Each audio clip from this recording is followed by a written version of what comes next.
Aber vielleicht ist es sogar so besser. Wenn ich wenigstens... Wenn nicht, dann stelle ich das dann nochmal später um. Ich gucke mal, wie es halt so läuft.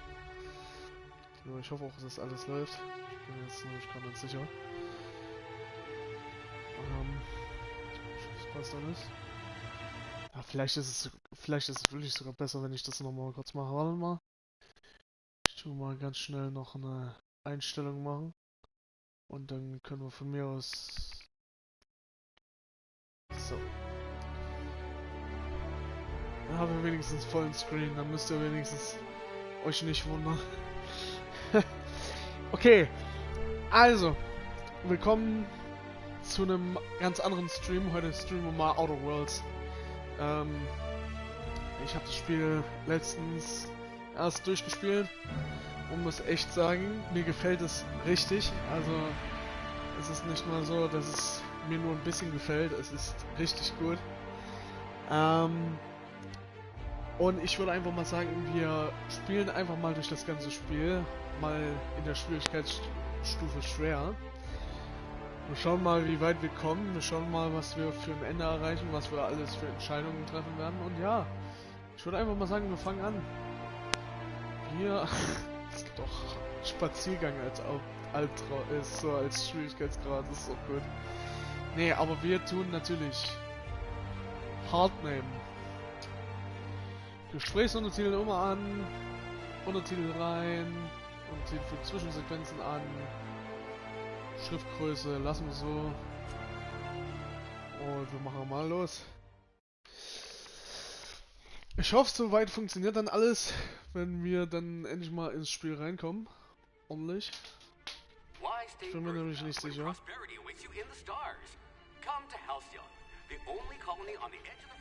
Ganz kurz, ich muss ein bisschen hier aufräumen. A trip of 10 short years will feel like mere minutes, thanks to the comfort and safety of your very own hibernation chamber. You'll wake up in a perfect society designed to maximize your productivity with guaranteed full employment. With only a minor term of service, you will become the master of your own destiny when you go out of this world to the Halcyon Colony. Kolonieschiff Hope als antriebslos im All. Hope verbleibt am Rande der Kolonie. Verletzung der Sicherheitsmaßnahmen der Hope und identifiziertes Schiff.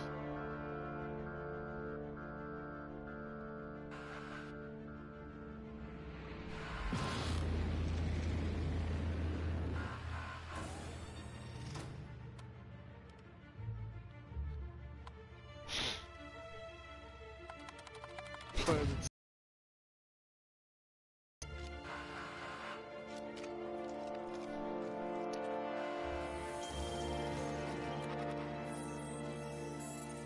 Phineas Vernon Wells, Flüchtige gesucht vom Vorstand der Halcyon Holdings Company.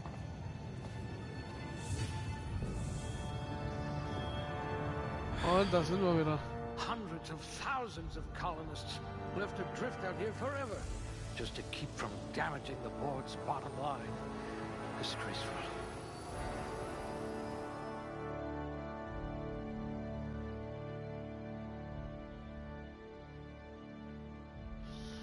So, und da sind wir auch schon beim Bearbeitungsmenü. Mal gucken, was wir heute alles machen. Und ich krieg schon meinen ersten Kommentar im Live-Chat. Bin mal gespannt. Lass mich mal schauen. Sponsored by Commander Frag, definitiv nicht. Obwohl, doch, das Spiel schon, ja. Definitiv gesponsert. Ich überlege gerade, welche Attribute wir mal nehmen sollten. Ich meine, wir könnten so einen richtigen schlechten Typen machen. Wir könnten richtig...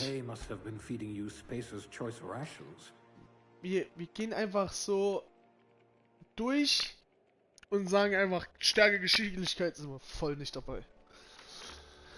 Das ist die Frage. Wir machen was.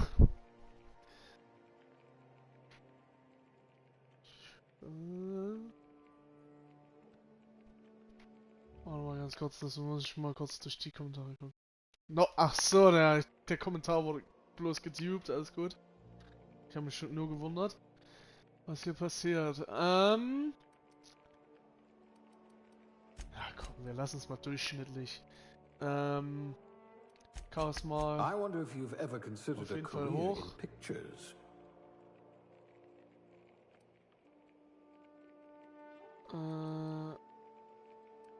Und hinsichtlich, dass wir vielleicht mehr Intelligenz brauchen oder mehr Wahrnehmung vielleicht.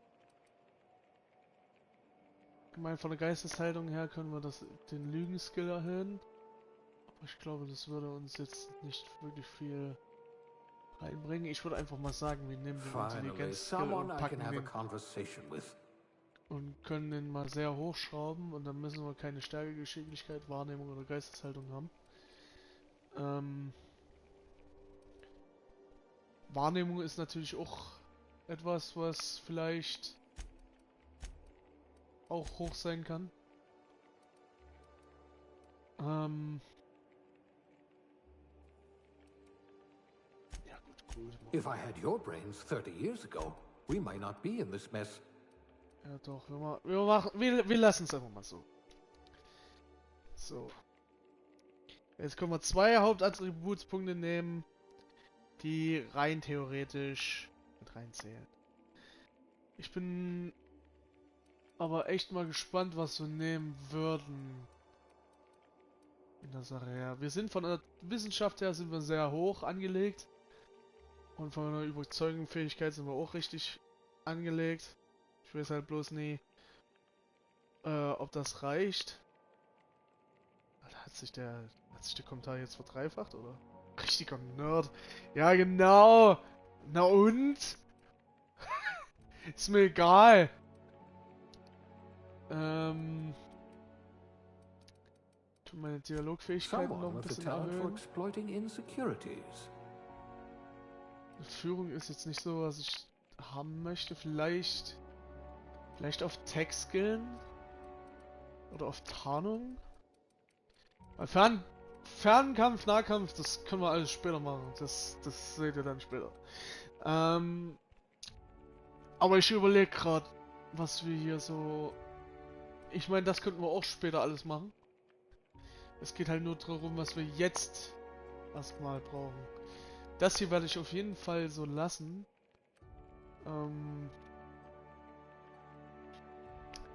Ich glaube, wir machen einfach Tech Your noch skills would have been wasted hoch. in a corporate lab. So. Jetzt kommen unsere Begabungen. Spiel, das erste Mal durchgespielt habe, habe ich als Begabung die keine erkennbare Befähigung genommen. Einfach nur wegen der Entschlossenheit als Begabungsbonus.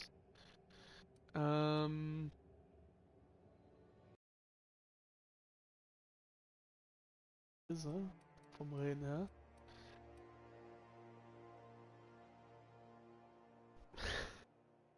Pacifist Run. Was soll denn hier Pacifist Run, Alter? Was hat denn der Pacifist Run hier zu suchen? Wir können auch einfach, wir können auch einfach alle umbringen. Aber das war's nicht. Vielleicht kommt das nächstes Mal. So. Ich frage mich gerade. Wir könnten vielleicht mal... Ein guter Aufzug geht auf und zu und auf und ab. Wer das nicht weiß, ist nicht würdig, das Abzeichen zu tragen. Da, wo du herkommst, heißt es etwas Spezialist zu sein. Es ist eine Hingabe an vertikale Mobilität, die man nicht mit einem Preisschild versehen kann. This colony does love its elevators. So, jetzt kommt natürlich das Wichtigste. Weiblich oder männlich? Nee, ich lass dich entscheiden. Weiblich oder männlich? Hoffentlich bist du noch da. Ansonsten sitze ich hier jetzt für eine Ewigkeit. Es war natürlich schlecht. Aber auch irgendwie witzig. Ich bin mal gespannt. Homicide. Nee, Homicide geht nicht. Also, Homicide mache ich nicht. Das kannst du vergessen. Also, Annie. Weiblich oder männlich? Das ist die wichtige Frage. Und zwar vielleicht auch eine berechtigte Frage. Kommt ganz drauf an, wie du jetzt antwortest. Wie, was? Ich frag dich, welches Geschlecht wir nehmen. Männlich oder weiblich? Ganz einfach. Mehr will ich nicht wissen. Ja, du darfst entscheiden, Alter. Du darfst entscheiden.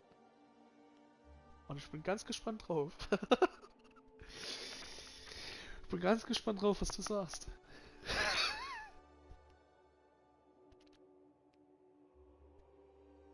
Können ja auch mal versuchen, ihn oder sie abgrundtief hässlich zu machen. Wer meinen Bloodborne-Stream nicht gesehen hat, der hat was verpasst. Ja, egal. Ich bin mal gespannt. Ich hoffe, der Annie lief jetzt nicht, aber so. Brauche eine Antwort.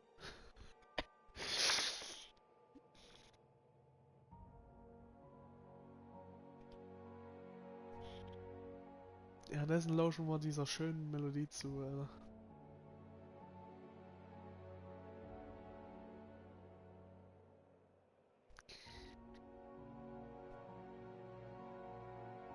Ich hatte davor eine Frau, definitiv.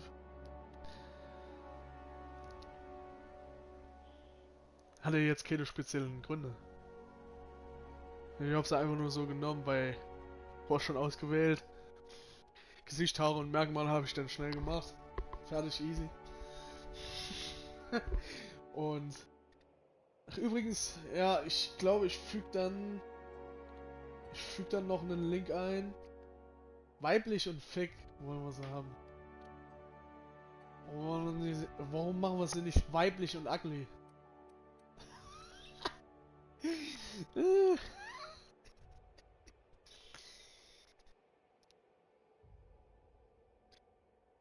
Na gut. Wenn er sie weiblich und Fick haben möchte, dann müssen wir uns auf jeden Fall irgendwas überlegen. Ich tue dann auf jeden Fall noch einen Link hier reinsetzen. Zu Andys neuem Video. Mal gucken, ob jemand vorbeikommt und den Link mal andrückt. Ja. Und dann habe ich so einen Link von Never Gonna Give You Up drin. So, oh egal. Gehen wir mal durch die Kopfsachen durch.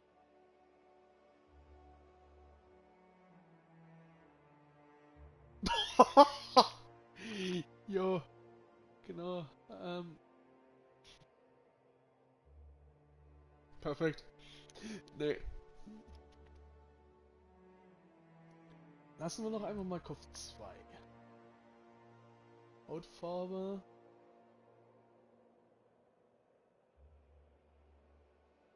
Hm.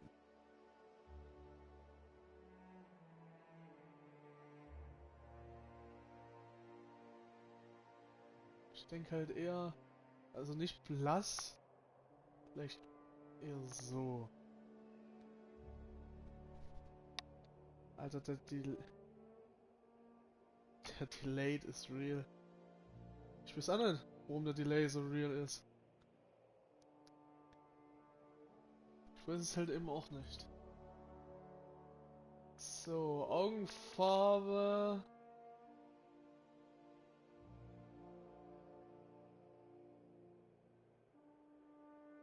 Nimm mal eine Augenfarbe, die ich noch nicht benutzt habe. Das war die ich benutzt habe.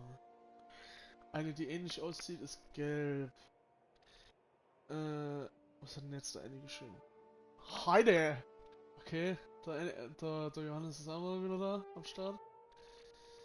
Wir nehmen mal was ich noch nicht benutzt habe und was nicht ähnlich ist. Also gehen wir mal lieber so zu solchen Augen. Lieber zusammen oder weiter auseinander? Ich würde lieber sagen, wir machen es so. Braun von der Tiefe her. Ich erkenne nichts. Ich erkenne... Ah doch, ich erkenne jetzt den Unterschied. Ich sehe es, ich sehe es. Machen wir aus.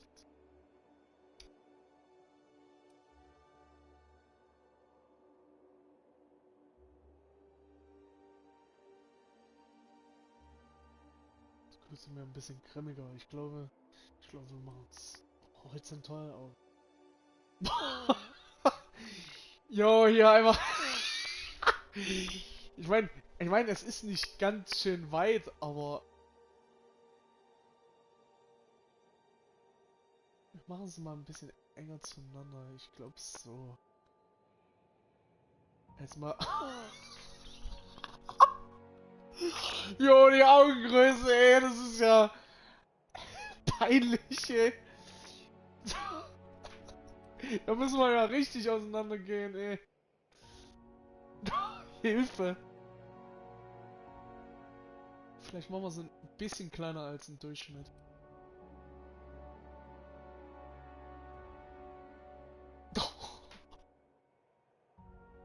Alter, der Unterschied ist real. Machen wir mal so. Mach Riesenglubscher. Nee. Alter, sowas willst du nicht sehen. Sowas willst du nicht sehen. Das kannst du nicht machen. Ich lass das so. Oh, der Kiefer. Vielleicht so enger zusammen oder richtig breit? Ja, ein richtig breiter Kiefer ist vielleicht so. Vielleicht mal so richtig minimal. Die Augen verweisen. Was? Verweisen uns schon drauf, dass es ein Echsenmensch ist. Na und? Aber du kannst doch. Du kannst doch nicht einfach die Augen so groß machen, Alter. Da mache ich ein richtig Auge. Die Augen können in Sehen schauen. Ja, der Mund richtig fett, ey. Oder Mund richtig. Richtig small lips, so. Dann müsste es aber vertikal ein bisschen weiter nach unten gehen. So. Nase von der Größe her. Das ist ein richtiger Zinken, ey. Also so richtig klein. Also jetzt erinnert es mich irgendwie an Mass Effect. Ich weiß auch nicht warum.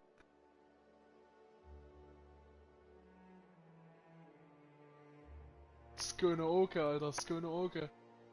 So, jetzt kommt die Neigung der Nase. So richtig aus Sams.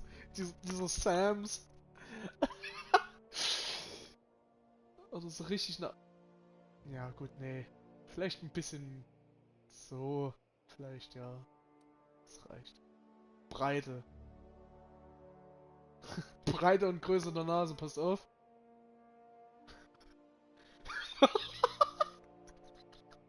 Und dann machen wir die Neigung nochmal richtig.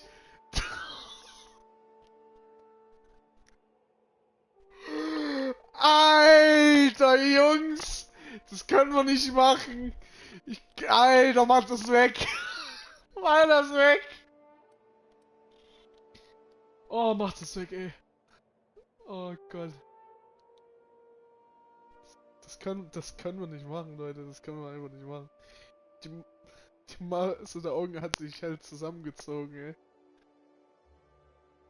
So. Alter. Holy shit, ey. So lass uns. Breite machen wir ein bisschen kleiner. So, nee, schon ein bisschen so vertikal. Riesenzinken. Riesenzinken mit vertikaler Nase so nach oben. Warte mal.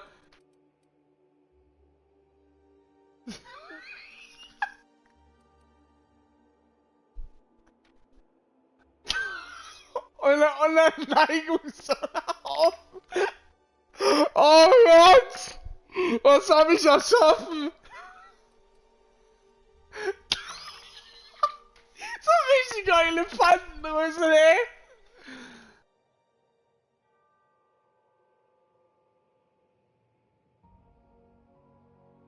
ist so dumm. Ich habe eine Idee. Machen einfach einen Charakter, der wie vor kurzem aussieht. Das kannst du vergessen. Ich glaube nicht, dass ich jemanden fett machen kann.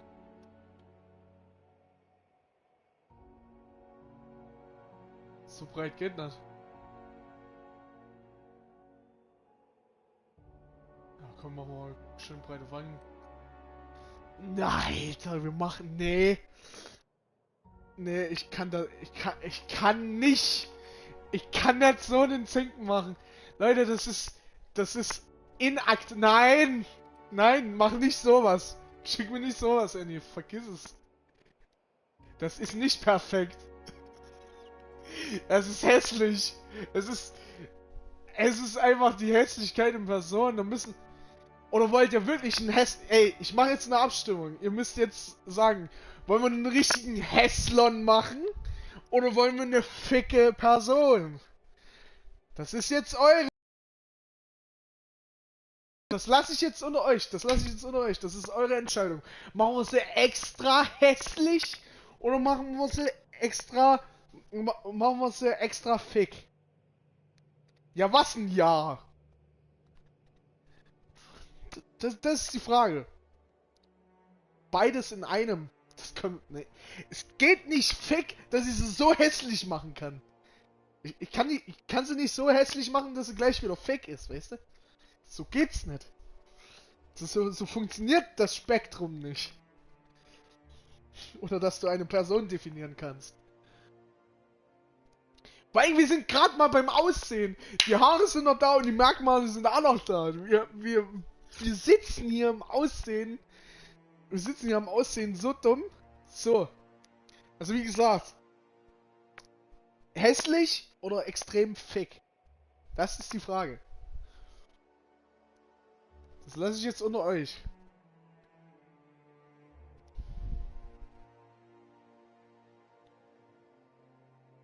Was meinst du mit hinten Fick und vorne Goblin? Ah, ich verstehe. Ich verstehe. Da müssen wir uns aber erstmal entscheiden, wie die Nase aussehen muss.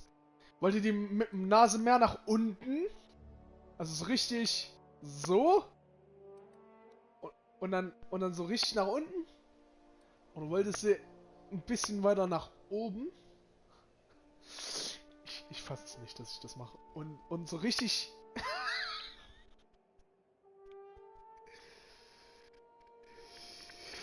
So, ich kümmere mich schon auf jeden Fall mal um die Augen.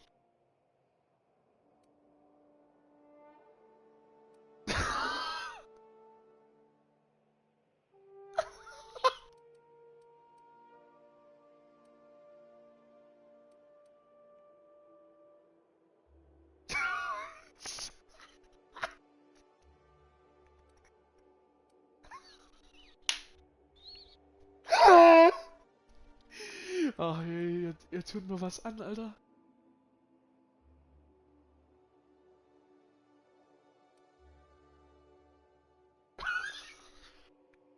Ich habe den perfekten Charakter erstellt. Das müsst ihr euch jetzt mal reinziehen.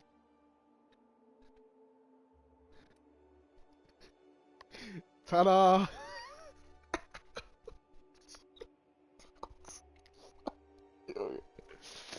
Wir hatten jetzt eine Nachricht geschrieben, was war denn das? Achso, das war Annies Lachsmiley, Alter. Sorry, ihr werdet gleich wieder nichts sehen, ey. Ist doch egal, mach wie du denkst, aber Hauptsache Fick und Goblin. Ryan, welcome! How are you doing, buddy? Playing a bit out of words today. Hope you're doing fine. Aber Hauptsache Fick und Goblin. Ah! Wir machen ein schönes Haar. Definitiv. Brauchen wir irgendwas Schönes.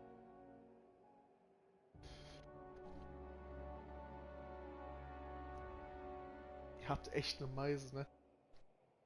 Macht Drachenlord, warte. Okay. Weiblicher Drachenlord. Nightmares forever. True. That's goddamn true. Annie, du willst Drachenlord. One fake mouse.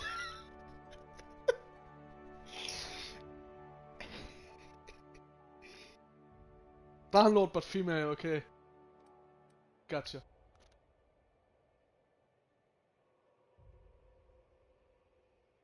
Ne, die Haarfarbe passt glaube ich schon. Müssen wir jetzt nicht umändern. Brauchen wir so eine richtig... Nee.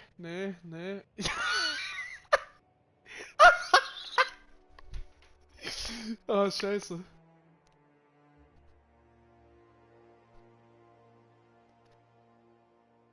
Yo! I found it! I found it! Ich glaube, wir lassen es so.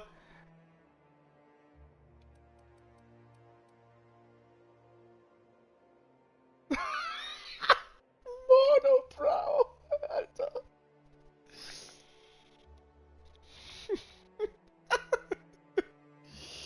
I know, this is gonna be pretty disturbing, but I'm looking like this now.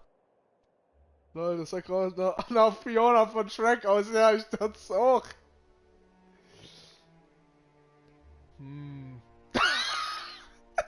Keine Augenbrauen!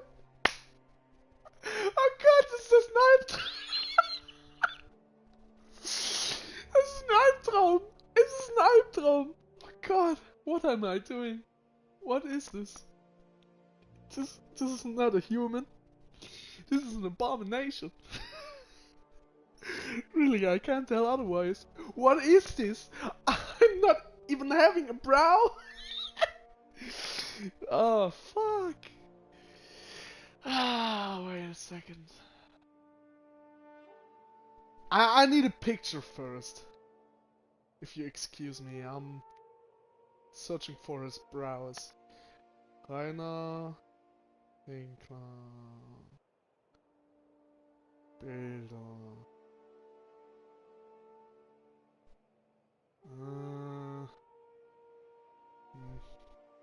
Lol, this was the best stream to wake up to. Too funny. Thank you, Ryan.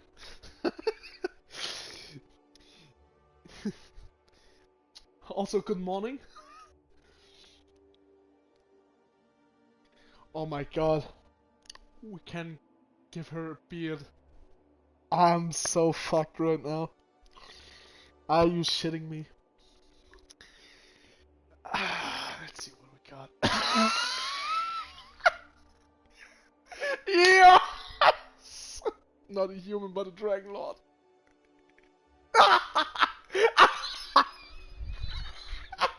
What is this? What is this? No, I can't. I can't. Runa Wonkler. Alter. Oh shit. Oh shit. What is this? I can't do that. I can't deal with. Oh my god. And what oh. This would be the most fitting one. Oh no! What is this message? God.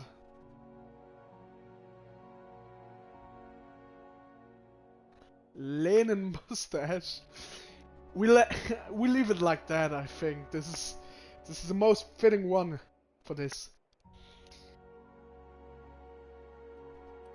At least I think it is the right one. So, let's see.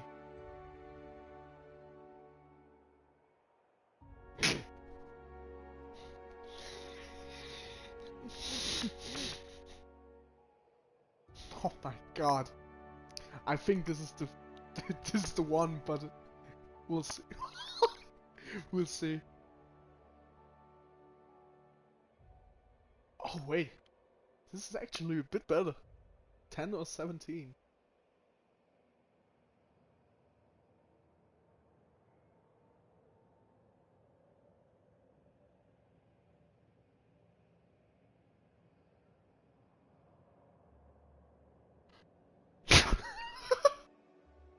Oh god, no.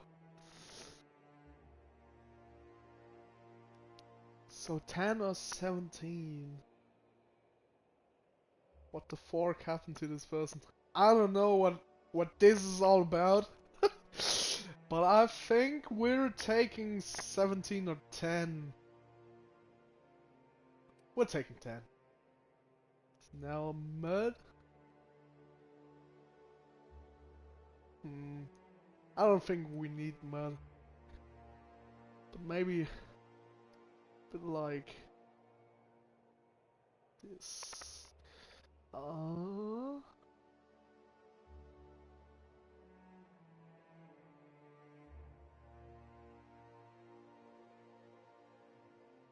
god, throat.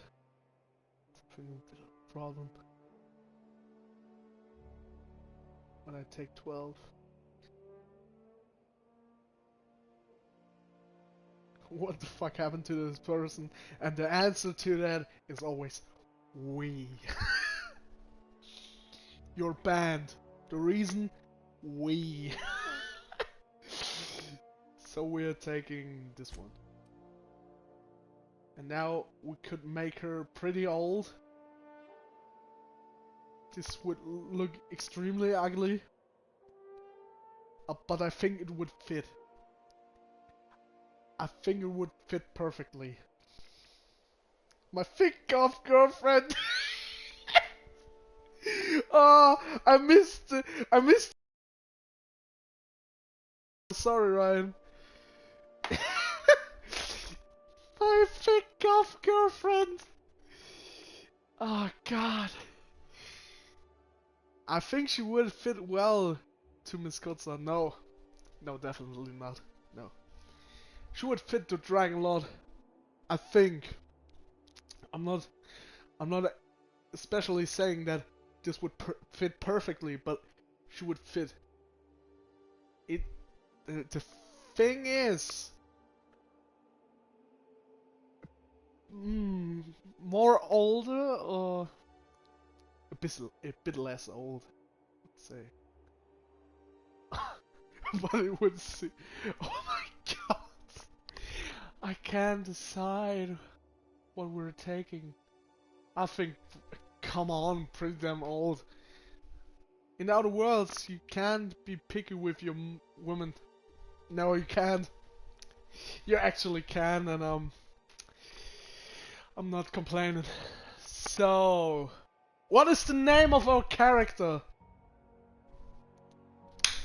This is your choice now. What is the name?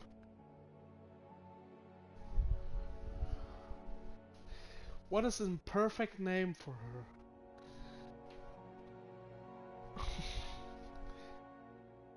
An age like Drachenlord? No. No. Fudge. Fudge! This is simple. This is a simple one, but precise. Definitely precise. You can talk yourself out right now. I'm grabbing a drink. So... Drachen Queen. I can't be picky in real life. True.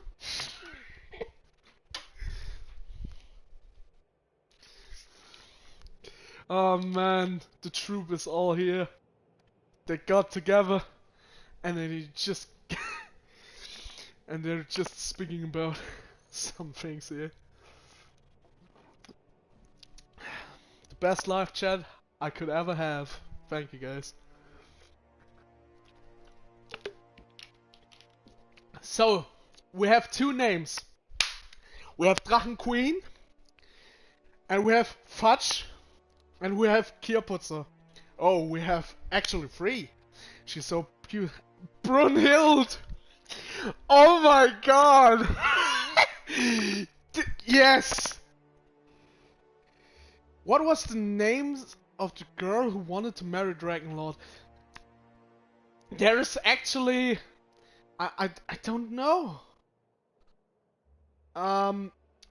Brunhild. Ryan, this was just perfect. I think. Yes. If you're not saying no to that, I'm completely honest, and we're taking Brunhild. Definitely.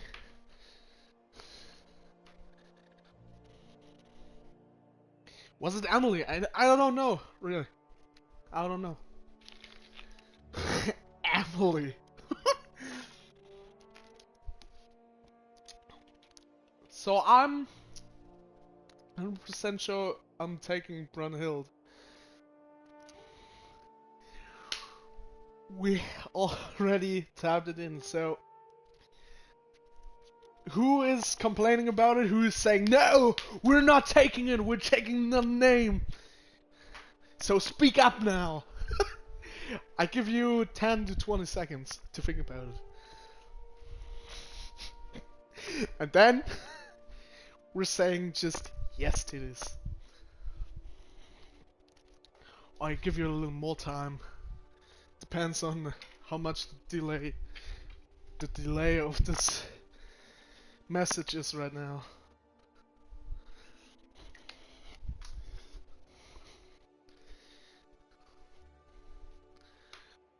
Rainer Brunhild.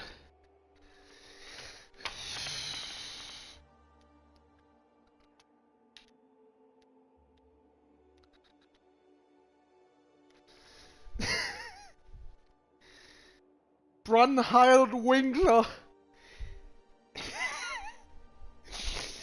I think we're taking Brunhild Winkler.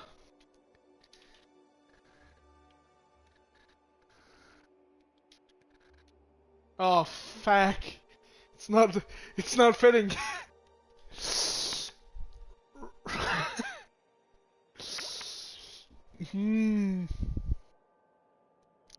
Brunhild Winkler is not fitting. Rainer Brunhild would fit. And Outbashen is a bit... So I'm not complaining about this name, but I'm already thinking again what happened there in this video. I'm imagining what kind of things they did there throughout the stream, and I'm really Brunhild. Okay, taking Rainer Brunhild. Why isn't it fitting again? We're taking Brunhild. Brunhild, good song. No. We're staying with Brunhild now. We're not taking anything else to add. I can't do that. I just can't. So we're just taking Brunhild. Ryan, good name. I'm completely honest. This is good. So we're taking it. What a goddess! Yeah. Science is the best one for her. And speaking skills. Oh my god. She's beautiful. A goddamn beautiful girl right there, filling into the world. I'm not changing the name now. Brunhild is... She's gonna need speaking skills with that face. Yeah, definitely. I'm agreeing on that one. And we're going through. We're starting with this character.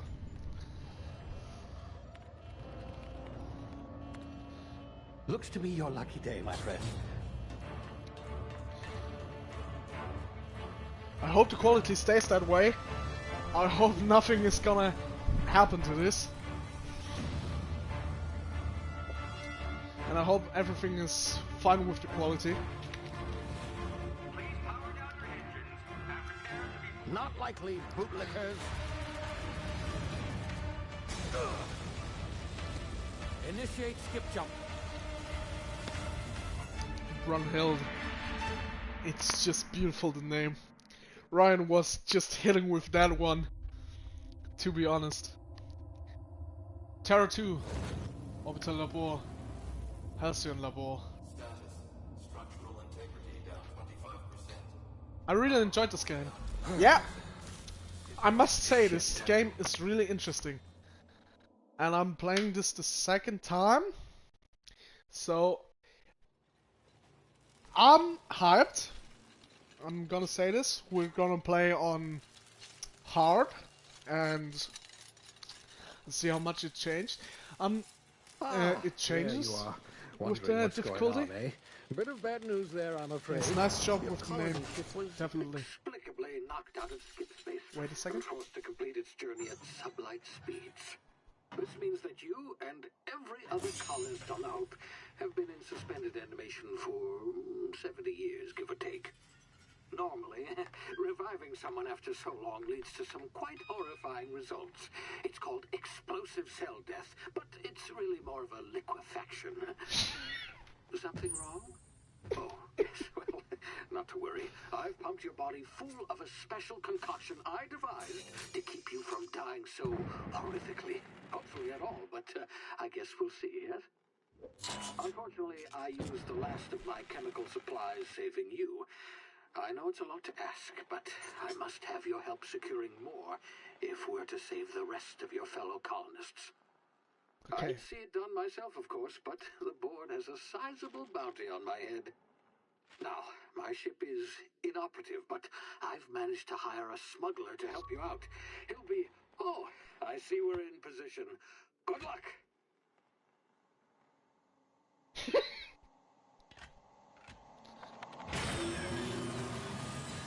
And down we go again. So I'm hyped about the difficulty, how much it changes. Because we're playing on hard right now. I was not completing every side quest, so we can do that on stream if we want to. The main quest line is, Can you hear me? well, Is this thing working? we'll see. Ah, there you are. Now, What path where were are we Oh, choosing? yes, the smuggler. His name is Hawthorne, and he should be waiting for you at the landing site. He's to be your chauffeur, so to speak. Not to worry. I'm told he's a Never played hard either. dashing Wonder how rough it gunslinger, is. one-of-a-kind ship, Yeah, that there sort of is thing. also You'll like the it, I'm difficulty sure. nightmare. I've also outfitted you And I'm with a simple wireless pretty monitor, so I can track your progress. I'll check in with interested you in as that. soon as you land. Good luck. For the next one. All the colonists are counting on you. Yeah, Phineas. Thanks that you're counting on me. Yeah!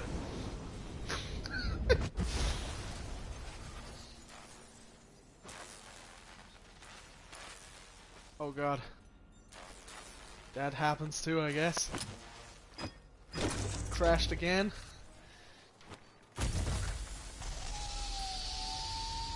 Where am I? Ugh. Ah, you've landed. Good. Hawthorne should be close by. What in law's name? Is that him? Oh, that idiot. I told him to plant the beacon and move away, not stand there holding it. Oh well, no sense in letting his ship go to waste. It seems like the quality is not Hawthorne won't mind you taking his ship. with it. Better you than the board, huh? Not sure I Well, trusted the fellow. Might have a bounty on my head. been unfortunate for Hawthorne Shame there. about the whole squashing thing. Nasty way to go. Hope it's not too messy. Wait a second. I need to see something first here. So yeah, that's better. Forgot about that part, poor smuggler. Yeah, Hawthorne. He truly died. What a hero. I'm not complaining. He was unnecessary for my mission to help me.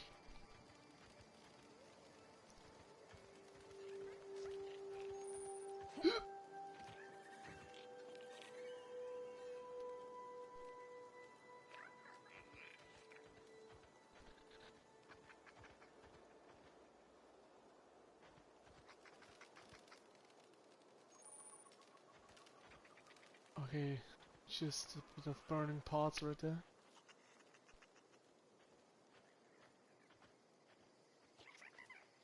Spreads.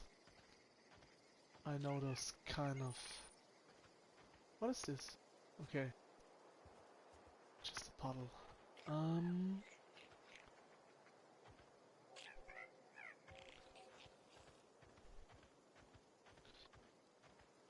We'll see where it takes us. More adrenal. Oh yeah, forgot that part.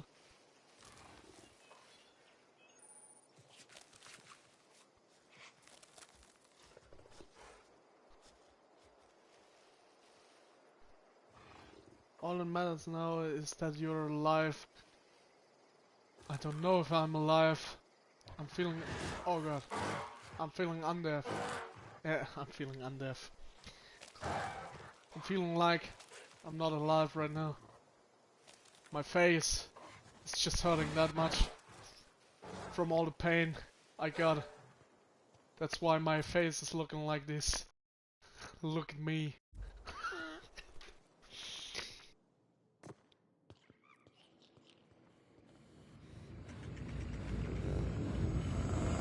Oh yeah, I forgot that. You see now, you've been frozen for a while. There's bound to be unforeseen side effects.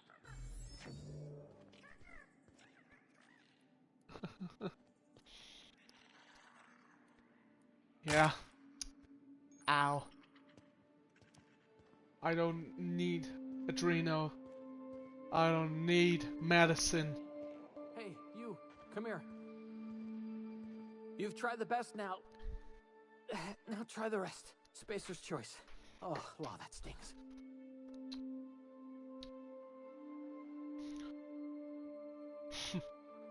Halt still, ich flick dich wieder zusammen. Looks like the bleeding stopped. I owe you one. Hope you don't mind me omitting this little exchange from my report. Spacer's choice doesn't like us accepting outside help. How do you feel? Better, thanks to you. I might have bled out on my own. Or worse, had to go begging the boss for some adrena time. We were out on patrol. I saw a marauder camp up in the hills. Thought I could take him. Then my gun misfired. Right through my side. I mean, what are the odds of that, right? Just barely scraped by with my life. Crawled in here and blocked off the exit with those canisters.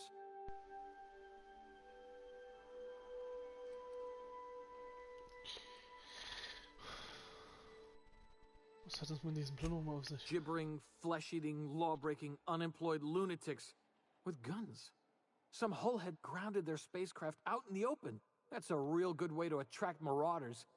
See those canisters by the entrance? Marauders come sniffing around in here, and I can take them all out with a single shot. Not bad, huh? Ich hab ne bessere... Du bist ein Idiot, gib mir die Waffe bevor du...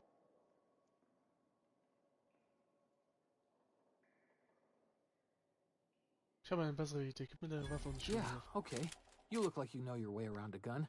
Got some spare ammo, not counting the bullet in my side. Here, you can have my saber too, for patching me up and all. All Spacer's Choice weapons are now 30% less likely to malfunction. You've tried the best, now try the rest. Spacer's Choice. Spacer's Nailed it Choice. that time. Kannst du mir sagen, wo ich bin? You hit your head or something? You're in Emerald Vale. We're a Spacer's Choice community. Edgewater's a little ways down. Prettiest place in the Vale. Be sure to stop by a provisioner's for a can of our famous salt tuna. Weißt du etwas über die Hope? The Hope? Is that some sort of fancy new drug? Are you with Auntie Cleo or something? Don't take this the wrong way or nothing, but I'm not allowed to fraternize with Cleo workers.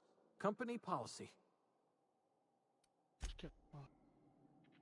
Was hast du denn hier sonst noch? Hattest du hier nicht...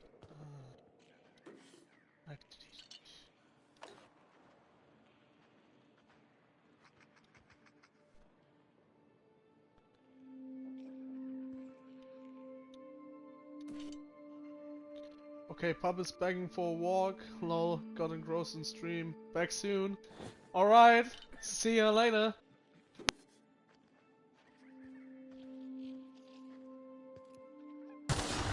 Damn it, my ears! What just happened? Can you hear me? What in the... Oh. T und L. Waffensicherheitstraining. Waffenverwaltung. Du kannst bis zu 4 Waffen gleichzeitig ausgerüstet haben, indem du zur Waffe gehst und dann den Waffenplatz oben auf dem Bildschirm wählst. Auf dieser Seite kannst du außerdem deine Waffen inspizieren, vergleichen, als Schrott markieren oder sie in Teile zerlegen. Spieler mit der Technikfähigkeit können hier auch Waffen reparieren. Kümmerst du dich um deine T- und L-Waffen, dann kümmern sie sich um deine Feinde.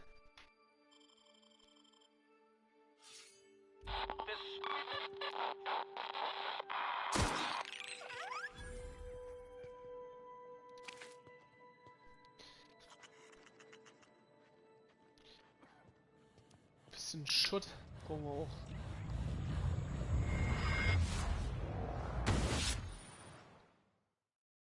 Kryoschlaf-Komplikationen erkannt. Taktische Zeitdilatation.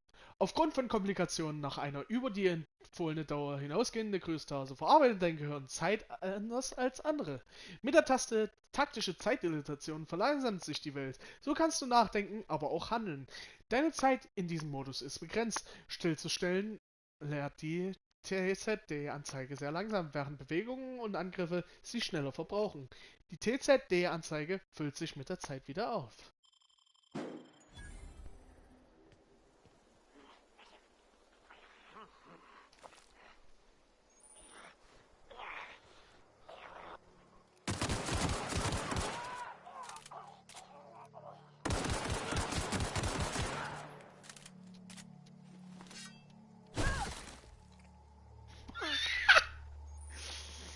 Das hat funktioniert.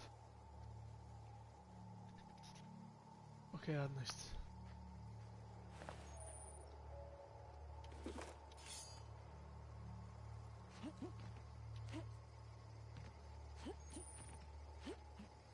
Aha, so funktioniert das also.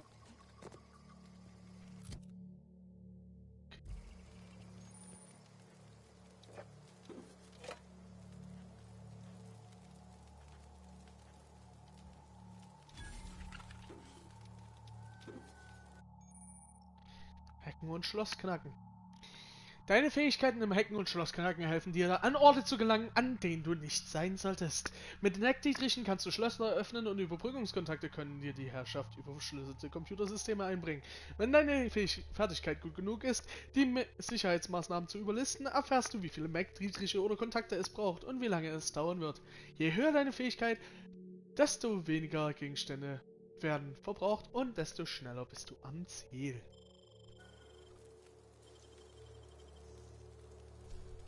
It's taking a long time. Oh.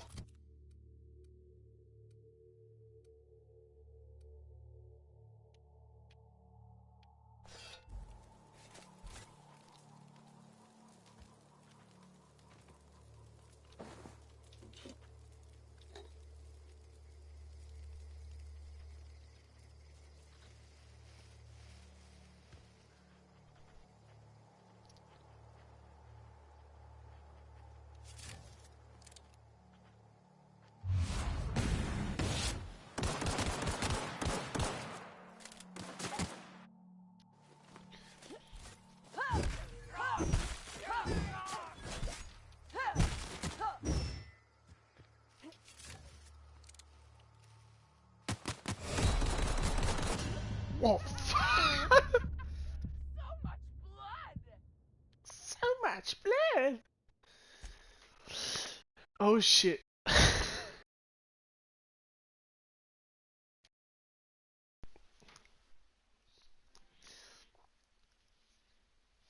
Oh god.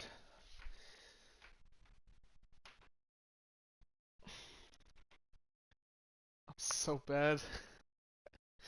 Das war ja mal richtig schlecht.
Ist doch gut.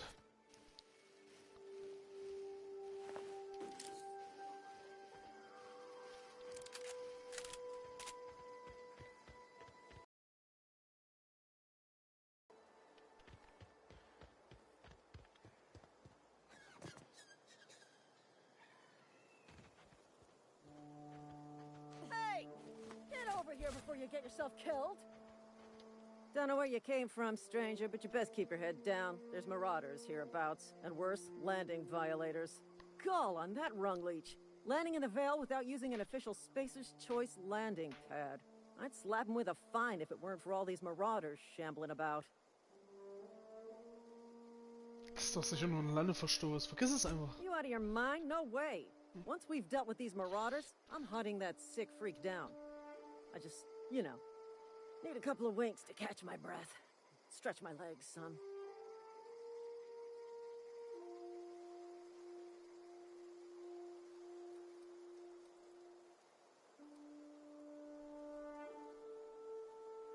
Ich fürchte, da muss ich dir in den nächsten Kundenzufriedenheitsumfrage 0 Punkte geben. Seriously? But those marauders will... Ugh. You know what? You're right. It's time we cross those marauders off, find whoever owns that ship, and file a full report. Then it's gonna be fucking laminated. Here we go.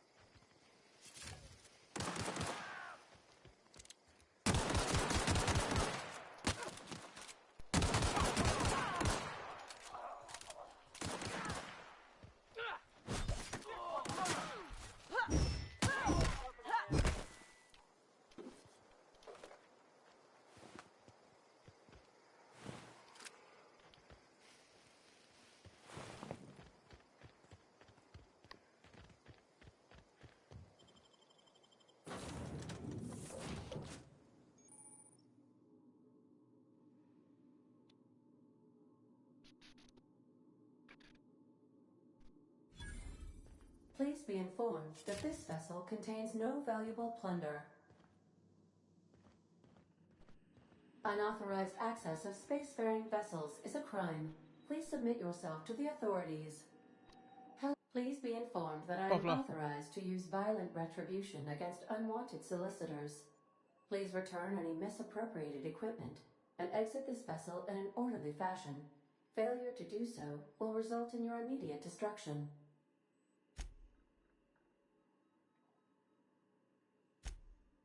Jetstream procedures initiated. Disengaging airlocks. Preparing to eject all boarding parties in 5, 4, 3, 2, 1. Ich schau mal, was das für ein festen Boden steht. You are still here. My deception protocols have failed. I have been programmed to express disappointment. Was ein Vogel zum Fliegen. I am incapable of accepting orders from anyone other than Captain Alex Hawthorne.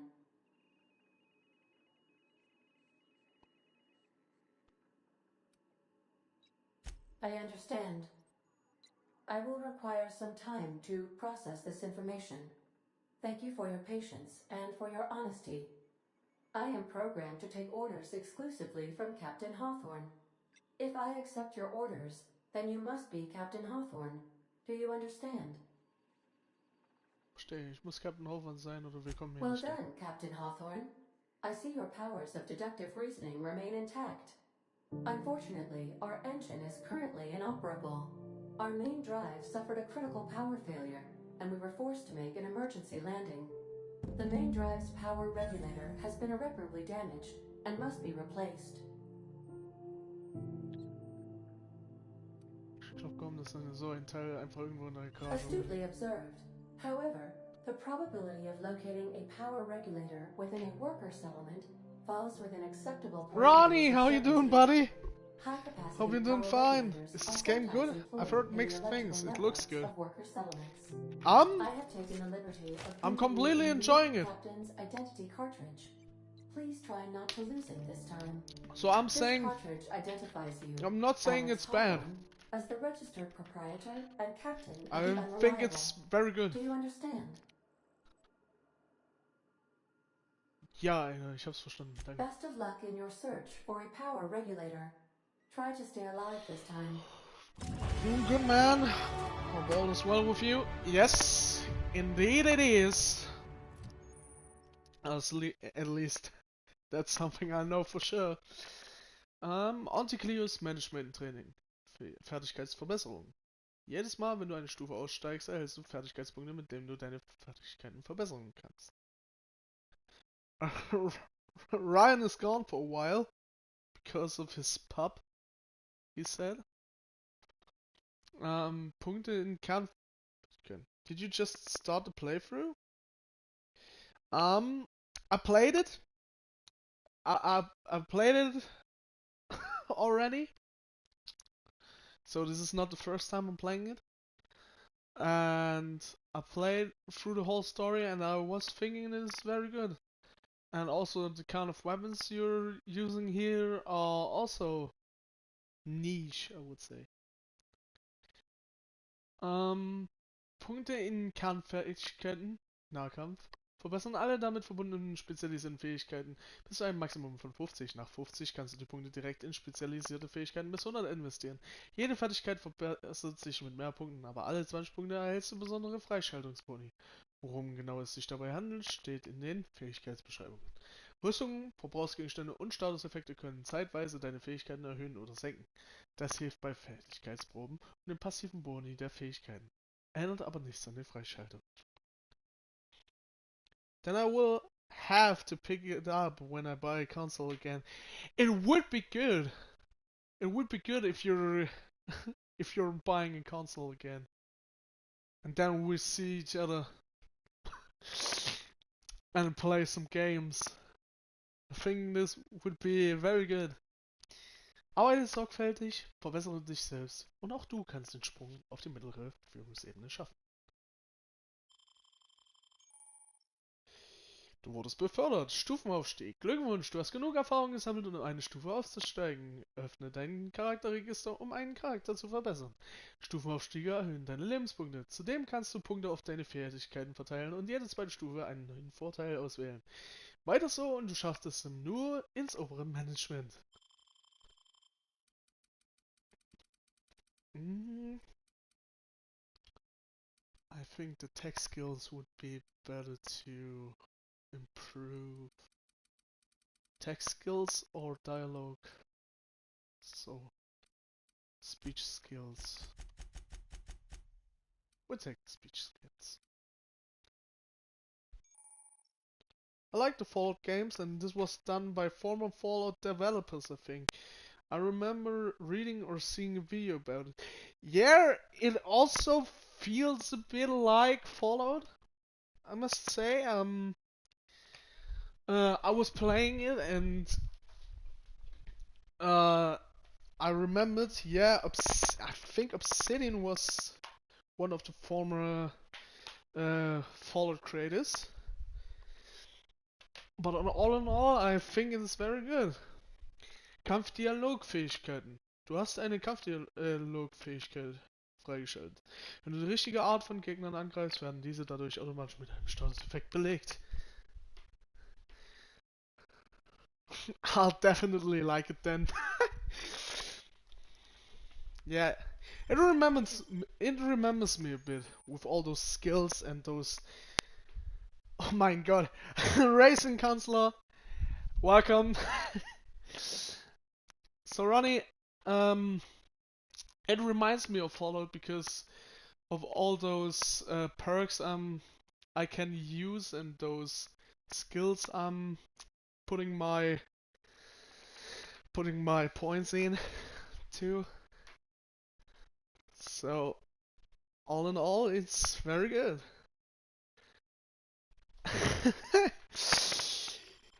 So let's see what we're taking now.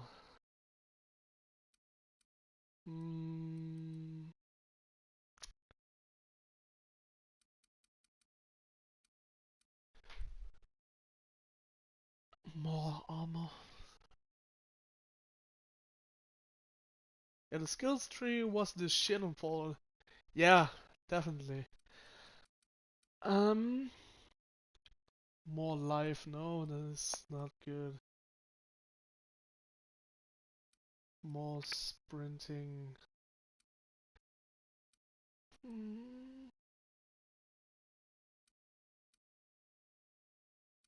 Sprinting speed, why?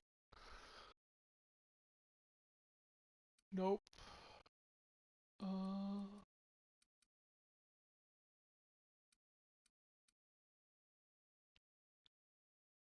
This would be good. If I'm overloaded with stuff and shit, I can still fast travel. It's perfect.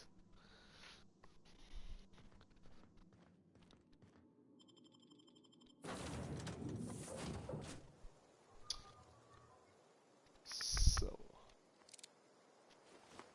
Say, this wouldn't happen to be your ship, would it? Because you sure walked in it like it was your ship. And if this ship is yours, well, ma'am, you owe Spacer's Choice a hefty fine. Afraid we gotta dock your pay. Huh? Du hast das völlig falsch verstanden. Ich führe eine Raumsicherheitsinspektion durch. I'm so sorry. I had no idea we had an inspector coming. If you'd like to speak with my manager, I report to Constable Reyes in Edgewater. Edgewater's not too far. Just follow the road east of here, over past the cemetery. Now, if you'll excuse me, I need to inspect the crime scene before I make my report.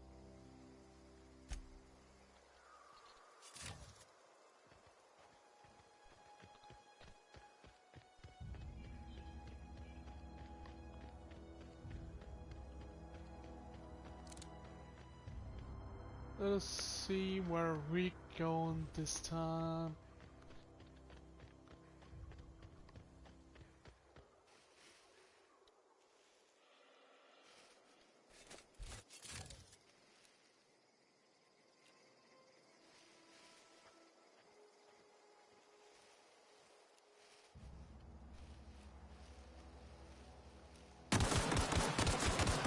Oh god, there are more than just one. Oh shit!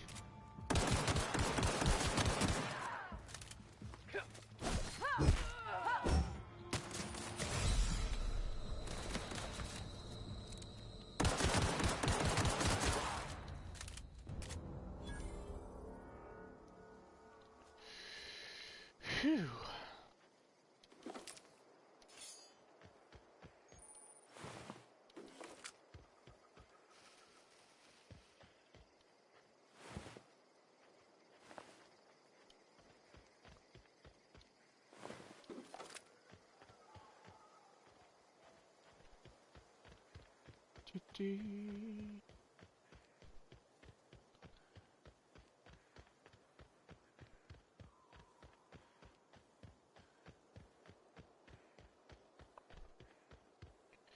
Got to go, man. Just saw that you were streaming and wanted to drop in recap. Heavy killing, lol. Yeah, definitely going to kill more and more people. Yeah, alright, Ronnie. Thanks for checking in. And have a good one. And stay healthy. Like I'm always saying. Whoa, hey. Where'd you come from? Don't go ambling out in those hills. That's marauder territory, friend. Ich bin nur auf der Durchreise. Ain't safe out here. You'd best head into town. Avail yourself of Edgewater's high walls. And low prices.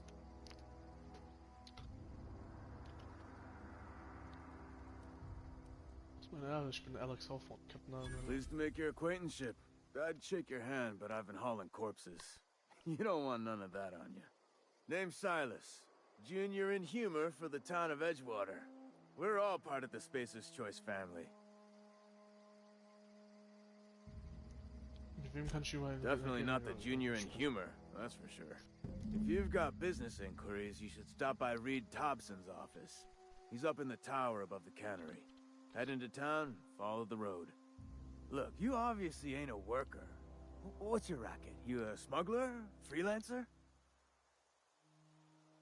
Kommt ihr auf die Arbeit, dann bietest du mir einen Job an? Edgewater is a company town, board-owned and operated. That includes the cemetery. None of us own our grave sites, we rent them from the company. Renting means money. Money means paperwork. Paperwork means signatures. Some of our families become a mite delinquent in paying their dues, you see? Soll die Gebühren, die man die Schulter eintreiben, ist kein Problem. 4 workers still haven't paid up. Phyllis, Conrad, Ludwig, and Martin Abernathy. He's a special case.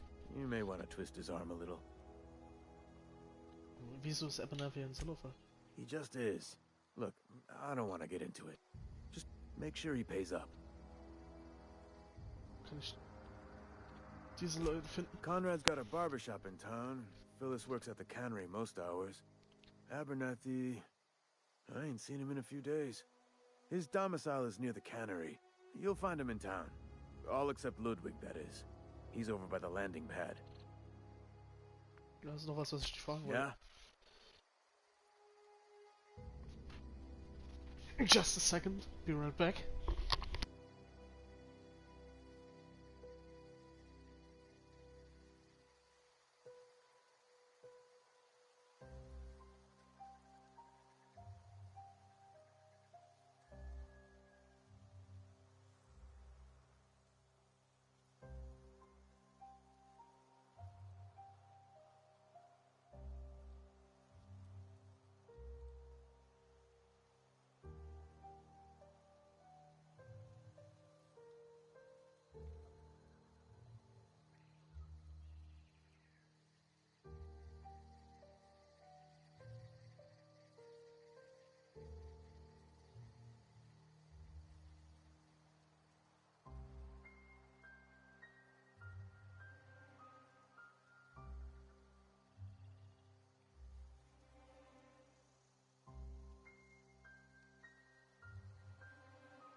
So, back in business. Okay. In dieser Stadt muss einiges im Argen liegen, wenn du so viel zu tun hast. You could look at it that way, I suppose. You could look at us and say, those Edgewater saps lost near every soul to plague. But you'd be wrong. We're survivors. Loyal company folk, brave in the wilds. Machst du dir keine Sorgen, dass du krank wirst? Every now and again, a virulent plague sweeps through our town. That's life on the frontier, I suppose. A body grows accustomed.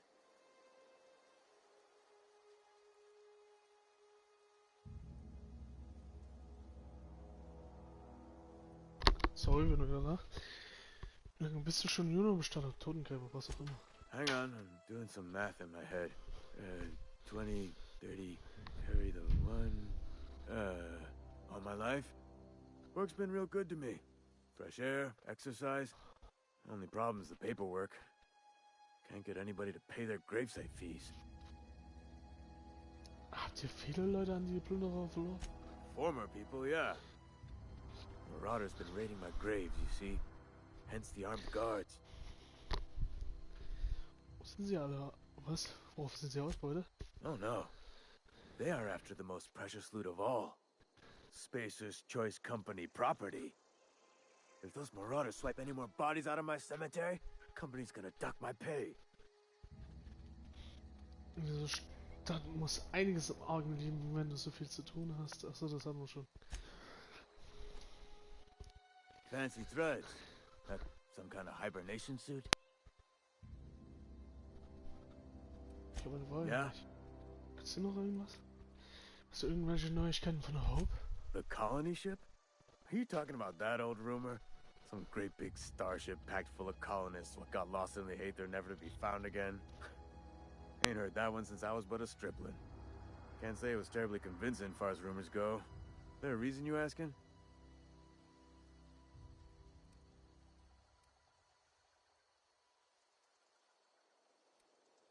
Verstehst aber nicht, soll das heißen, dass die uns einfach vergessen haben? Hope's just a rumor, friend. Ancient rumor at that. Maybe you've been out in the sun too long. Why don't you head over to the cantina? Get yourself some zero-G brew. It's a brew that's good for what ails you. Du verstehst doch nicht. Die Kolonie hat uns doch erwartet. Look, I don't know what's got you caterwauling about Hope this and Colony that, but you need to stop. Or there's gonna be trouble. Sollte eine bloße Frage zum Problem werden. Trouble's in the asking. Or don't much care for folk running their mouths, spreading hoaxes and the like. Frankly, neither do I. Was ist das Thema wechseln? Something I can do for you? Achso, ne, okay.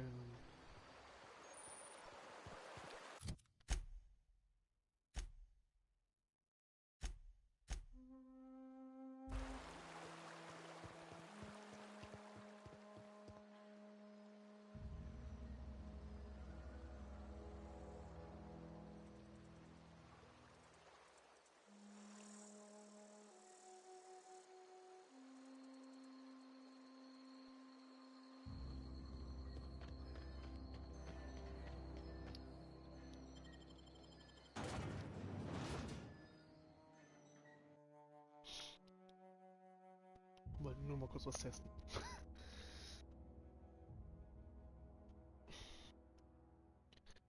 Manchmal bricht es gerne mal zusammen. Manchmal länger als erwartet.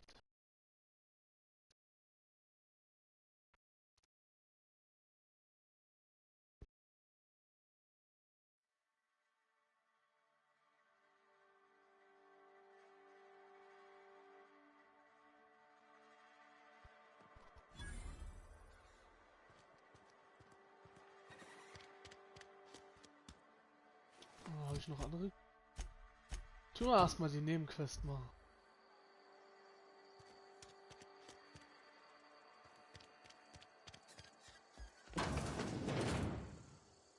Yes, Mr. Thompson. I'm fine, Mr. Thompson. Never been healthier. Whoa, did Mr. Thompson send you? Well, you tell Mr. Thompson I'll be right at my post. Tomorrow.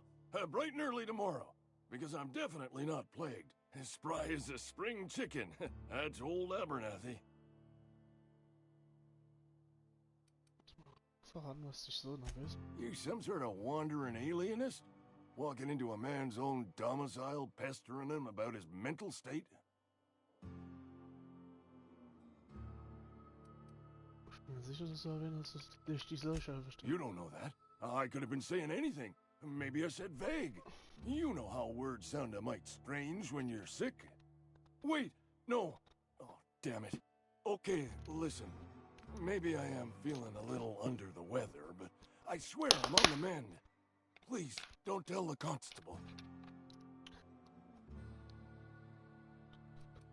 Solltest ein Schild über deine Tür oder sowas. Oder wenigstens einen Mundschutz tragen.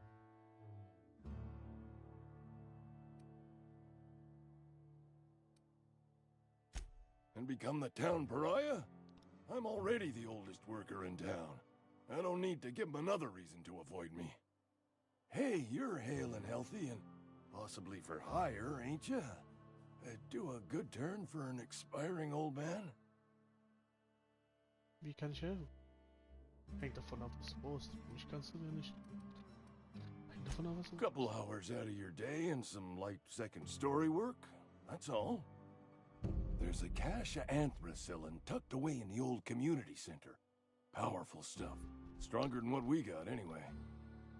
I need you to break in, nab that medicine, and bring it back to me. Oh. You oblige me with your haste. I think I feel the plague spreading. Oh, Law, it's in my spleen now. I can feel it.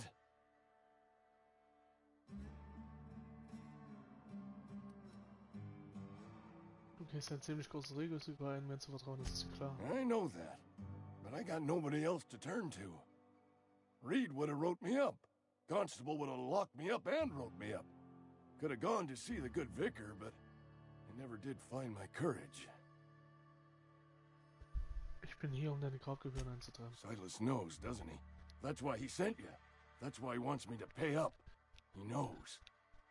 Look, I got my gravesite fees right here. See? I'm good for my word. Get me that medicine, and I'll see to your payment. Alles schwarz. You're making a mistake working for Abernathy. Was ist denn Esther? Excuse me. I'm Esther Blaine, Spacer's Choice Actuary. I overheard your talk with Abernathy. I hope you're not thinking about getting him that medicine. Abernathy is a well-known hypochondriac. Anthracillin is wasted on him. You're better off selling it to me instead. Zeigt Symptome und du sagst, er sei Psychosomatisch? All I'm saying is Abernathy's worked in this town longer than some of us been alive. How do I put this gently? He's got a lot of cobwebs up in his attic. Wo brauchst du es denn? I probably shouldn't tell you. Don't want you implicated for what I'm trying to do. Das ist nur meine Sorge. Alright, here's a summary. A lot of sick people in this town, and we don't have the medicine to treat them all. Can't reach out to corporate without crossing a river of red tape, so I'm reaching out to you. Ich verstehe, du brauchst also jemanden, der illegal Medizin verschwindet. Something like that. Look, I'm not in the habit of law breaking, but sometimes you've got to do the wrong thing for the right reasons.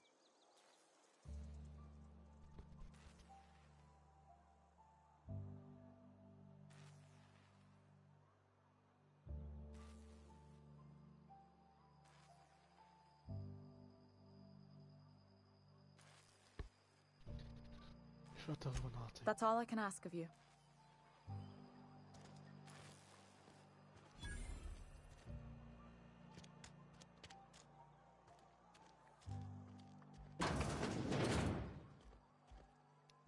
Please don't touch anything. Your hands are probably crawling with germs. Oral hygiene. Cleanliness is next to lawfulness. Nein. Ganz ruhig alles. So everyone says, until someone forgets to cough into their elbow, and then we're all dying of plague. I'm Conrad. You will report to me if your hair fails to meet Spacer's Choice aesthetic standards. You will also report to me in the event of your death, whereupon I will clean and prepare your remains for interment. Silas hat mich geschickt, deine Schulden einzuziehen. Ah, gravesite fees. Silas and I had talked about this at length. I thought I'd made it clear my pecuniary situation precludes the necessary restitutions. Das heißt, du bist pleite. As broke as pie crust, friend. Bidless, indigent, destitute. I simply cannot afford it. I am a blemish on the prosperity of our fair settlement. When I expire, I expect Silas to toss my body into a ditch.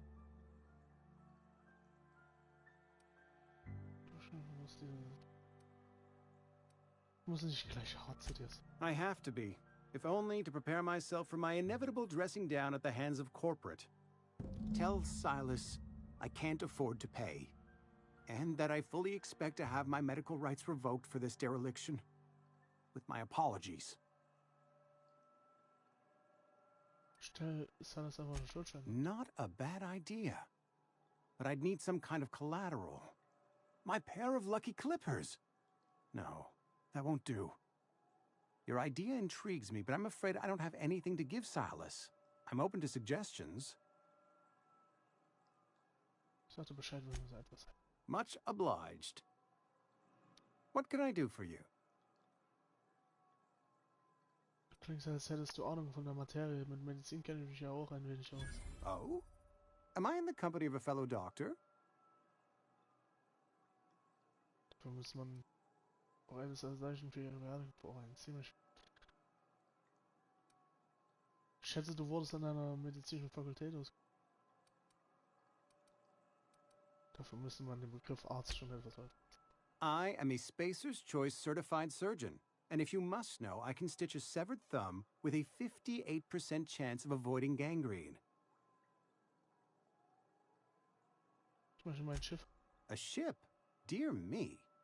You seem to have lost the ability to distinguish between reality and fantasy. This is what happens when you let your imagination run wild. I don't approve of fantasizing. It's a dreadful habit, corrosive to the mental faculties. You ought to let the vicar take a look inside your head. Vicar Maximilian, our man from the OSI, here to spread the message of scientism like a soothing balm upon a feverish head. Or so you'd expect. You'll find him in our local church, probably neglecting his duties. He doesn't seem to like us much. The vicar has not been with us long, and in his relatively short tenure in Edgewater, gives off the distinct whiff of superiority. Go ahead. ist ja ziemlich begeistert von diesem Ort zu sein. Edgewater has been good to me. I consider myself privileged to work here. I am never wanting for work, not since the plague started. Was weißt du über diese Seuche? The plague's come at us with a vengeance this year. Lost 6 workers in as many months. I wouldn't call them good workers, mind you. If they were any good, they'd have been treated. Still, it is a shame. Was sind die Symptome? Fever, chills, fatigue, aching, vomiting, an excess of phlegm, a tendency towards belly aching. Klingt nach einer Grippe. Whatever it may be, I have developed my own palliative. Boiled canid liver and a splash of ethanol.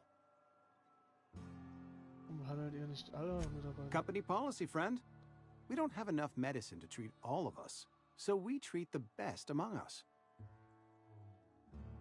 Das ist ja schrecklich. Nature is monstrous, friend, and this plague is natural selection at work. Was macht das? Ja. What can I do for you? Gibt's noch irgendwas? Go ahead. Okay.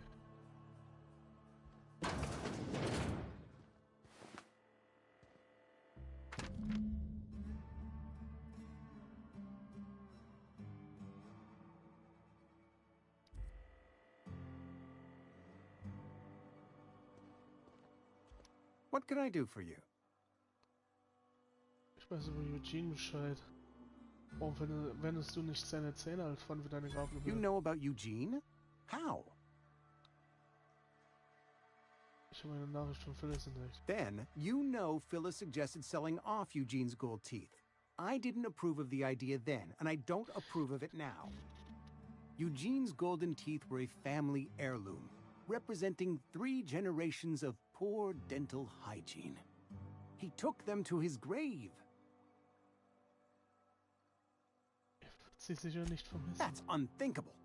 Eugene's body and all rare earth minerals contained therein are solely the property of Spacer's choice. I can't ask Silas to dig up a man's body and pry a few teeth loose from his jaw just to pay my bills. Can I? Da bleibt ja nichts anderes übrig. Du kannst ja später beim Vikar um Vergebung bitten. The good Vicar Maximilian and I have never quite seen eye to eye, but your point is well taken. Here you are. Gravesite papers affixed with my signature and an IOU. Auf Wiedersehen.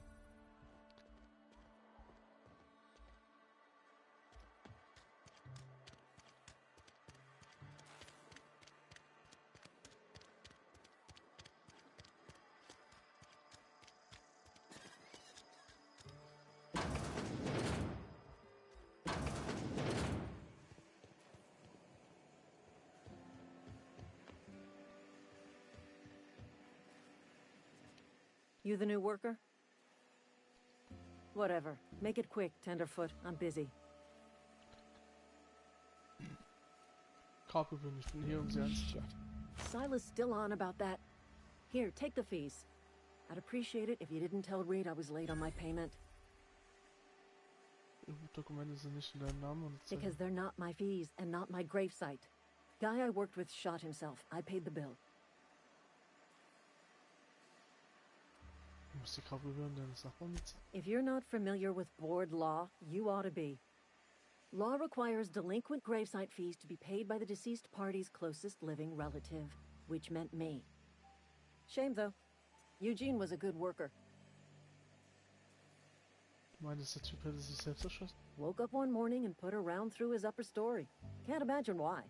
The kid was doing all right at his desk. We all thought he was an upstanding receptionist. Just between the two of us, I'm pretty shocked his weapon didn't misfire. Spacer's choice handguns aren't the most reliable. Was für eine furchtbare Aussage. Not half as awful as the bill Eugene left us with. Suicide's a crime. The legal term is irreparable damage to company property. What Eugene did to himself was vandalism.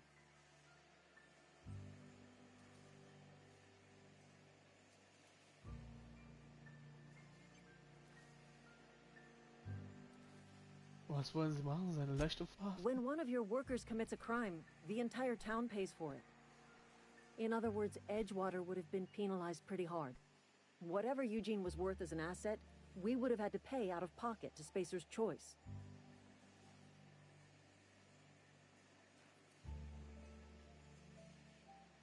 Es war ein Mensch, kein Gegenstand. Well, excuse you. I'll have you know, Eugene was an asset to us all. May his atoms be commended to the law. All I know is Silas asked me for Eugene's gravesite fees, which means he was approved for burial, which means his papers went through, which means the town's in the clear.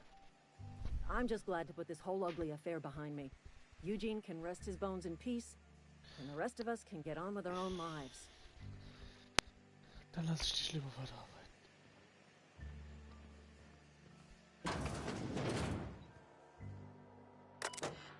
Nachrichten von R. Thompson. Phyllis, angesichts deiner guten Arbeitsleistung und positiven Arbeitseinstellung habe ich dir die Genehmigung für eine ärztliche Behandlung im Falle einer Ansteckung erteilt. Wie du sicher weißt, hat die Firma uns nicht ausreichend Medikamente für die Behandlung aller Arbeiter zur Verfügung gestellt. Ich wünsche, ich könne alle Mitarbeiter und Mitglieder der Spacer's Choice Familie behandeln lassen. Solche anheimfallen, aber dies ist mir nicht möglich. Die Arzneiprivilegien sind streng leistungsabhängig. Bitte teile deine Arzneiration unter keinerlei Umständen einem anderen Arbeiter mit. Wir alle sitzen im selben Boot. Persönliche Daten überbrücken. Passwort Neuling, Passwort akzeptieren. Willkommen P. Granger. Fortsetzen. Letzter Eintrag 4 Door. Letzte Nacht beerdigt. Reed hat mich gebeten, seinen Tod nicht in unserem Quartalsbericht zu erwähnen. Klingt fair, wurde gebeten, eine Stellungnahme oder sowas für die anderen Arbeiter vorzubereiten. Habe darüber nachgedacht, weiß nicht, was ich Ihnen erzählen soll. Endet nicht wie viel, doch erledigt eure Arbeit, kommt pünktlich, lächelt, dann bekommt ihr eure Arzneiprivilegien. Ein guter Anfang?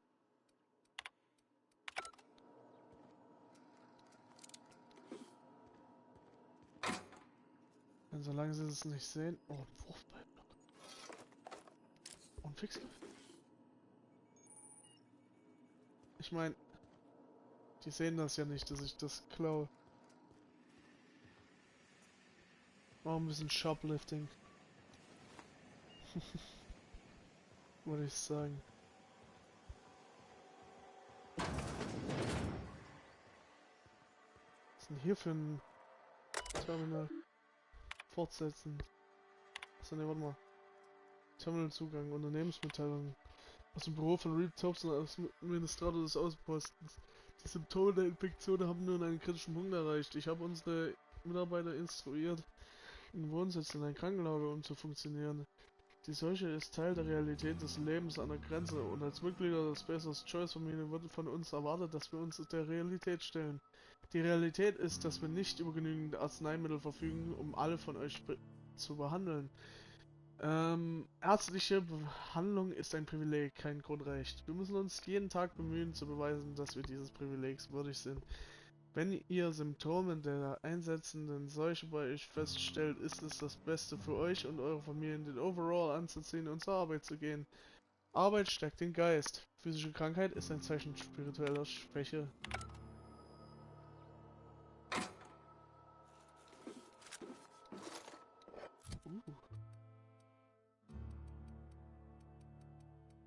Sehr interessant.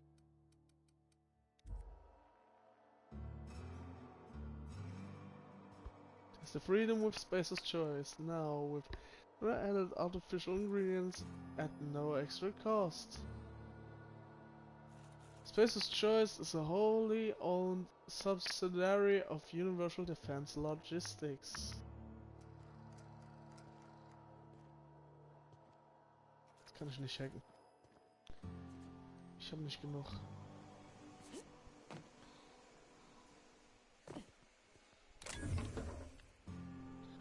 Was sieht das jemand von hier? Nope.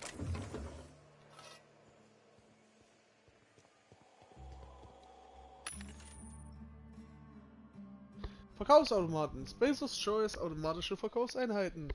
Verkaufsautomaten bieten eine größere Anzahl an kaufbaren Gegenständen, überwiegend vom gleichen Konzern. Ab einer Hacking-Fähigkeit von 20 kannst du auch Gegenstände an Verkaufsautomaten verkaufen.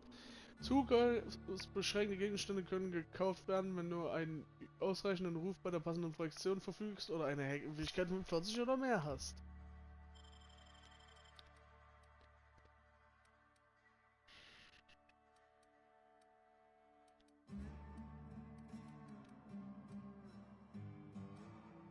Ich habe auch nur 95 Bits, ich kann mir jetzt auch keine neue Rüstung kaufen. Höchstens 9 Schuss Energiemuni. It's Spacer's Choice. Jingle würde mir nicht aus dem Kopf gehen, ne?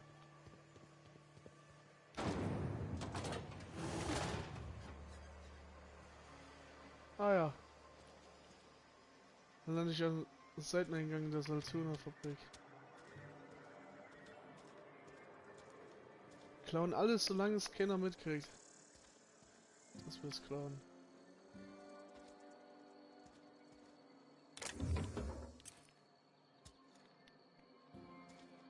Kompass.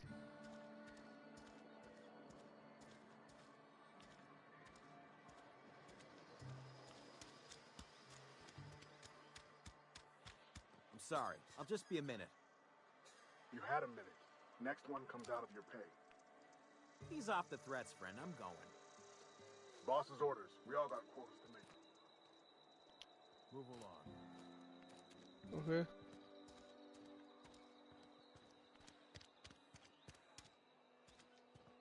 You some sort of freelancer? Yes.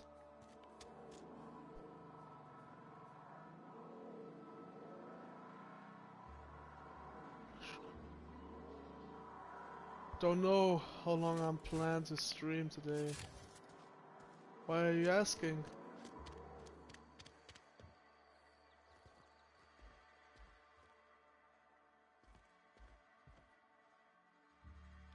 Talking to the good vicar always lifts up my spirits.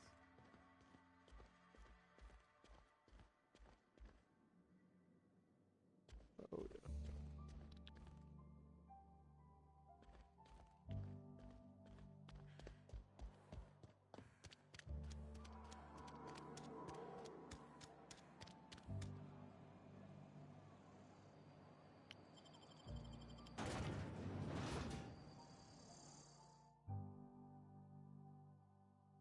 Just for no reason.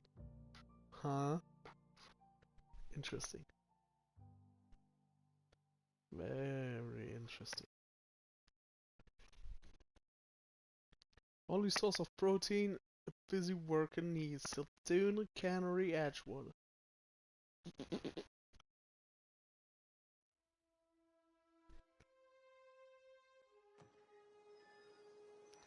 Ah, stimmt. Es fehlt ja noch einer.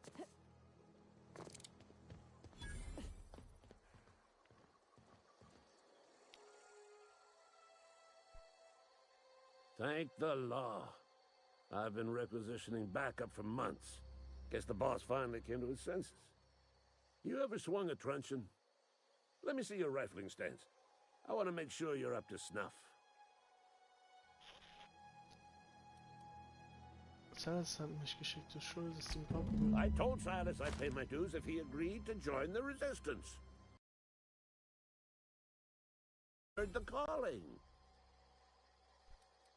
Ich lasse dich in Frieden.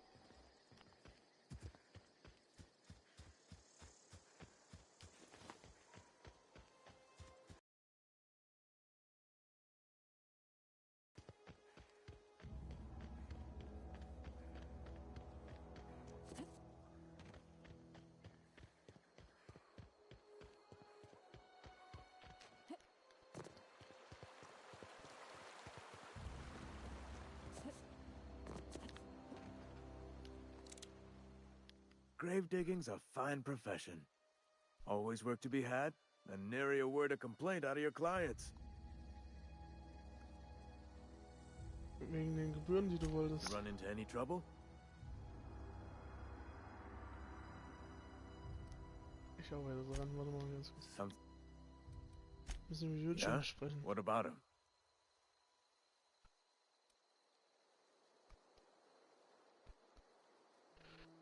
habe einen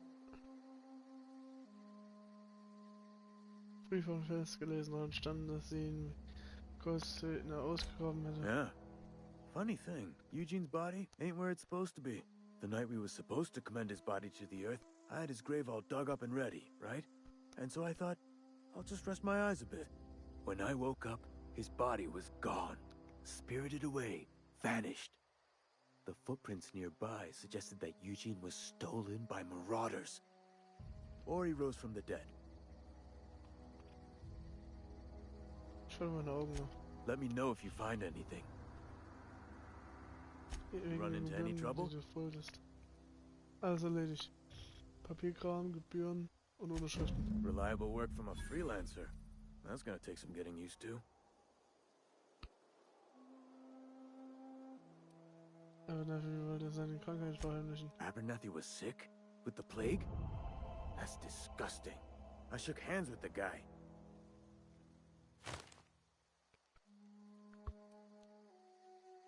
Genau, deshalb hast du mich doch geschickt, um seine Schilder einzutreiben, dachte ich. I needed his fees because of his name.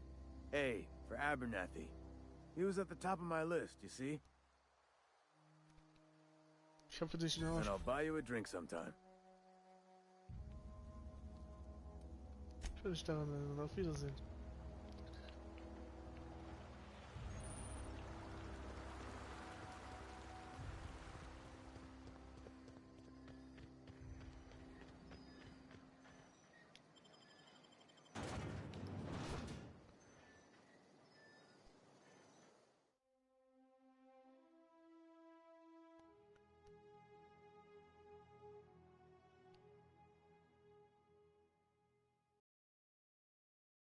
Taste the freedom, space of choice, prefabricated living just like home.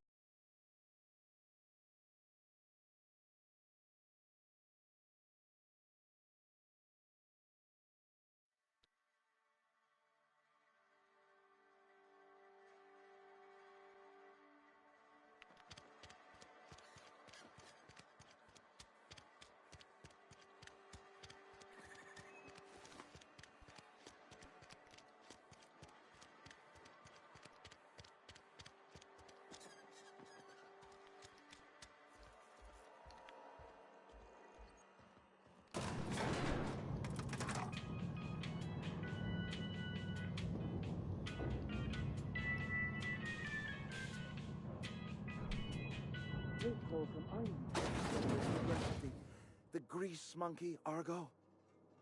I'm sorry, Mr. Thompson, sir. You asked why it's taking... Ist ein bisschen...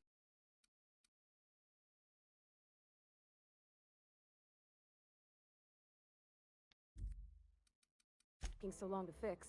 The answer's technical. Don't apologize. Just try using small words for me.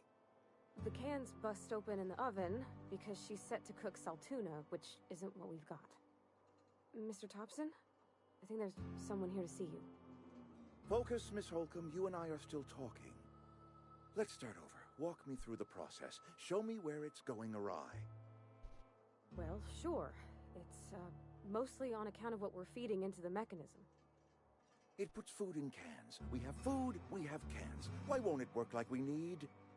She's expecting saltuna of a certain size. We're filling the cans with... well, not fish.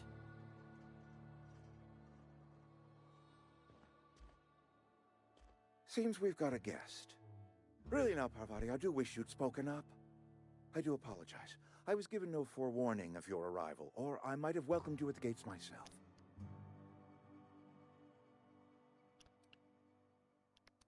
Bist du Reed? Man hat mir gesagt, ich soll mit dir reden.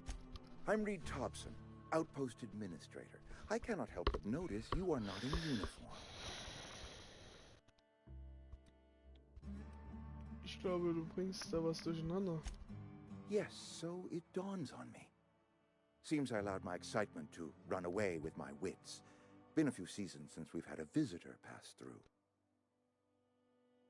Mein Schiff muss repariert werden. Ich suche nach einem Regulator. Only regulator we got is hooked up to the town transformer. Mr. Thompson ain't liable to be keen on dismantling it. I beg your pardon. I am most emphatically not keen on any such thing.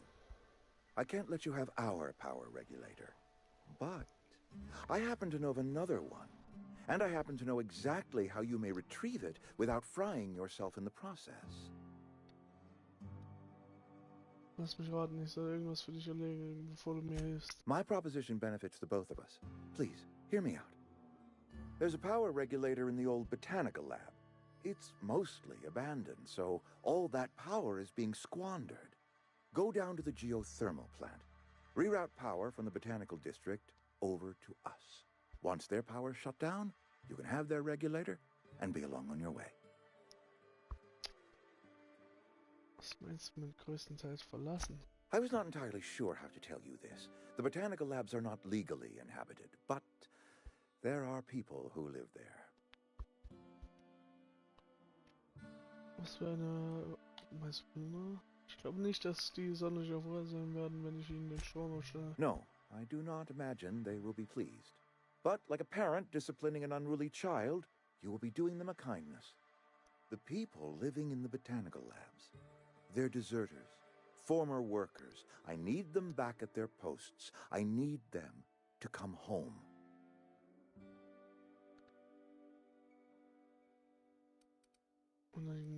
Nee, sag mir, was ich machen muss. My hope is that by cutting off their power, you will convince those deserters to come back to town.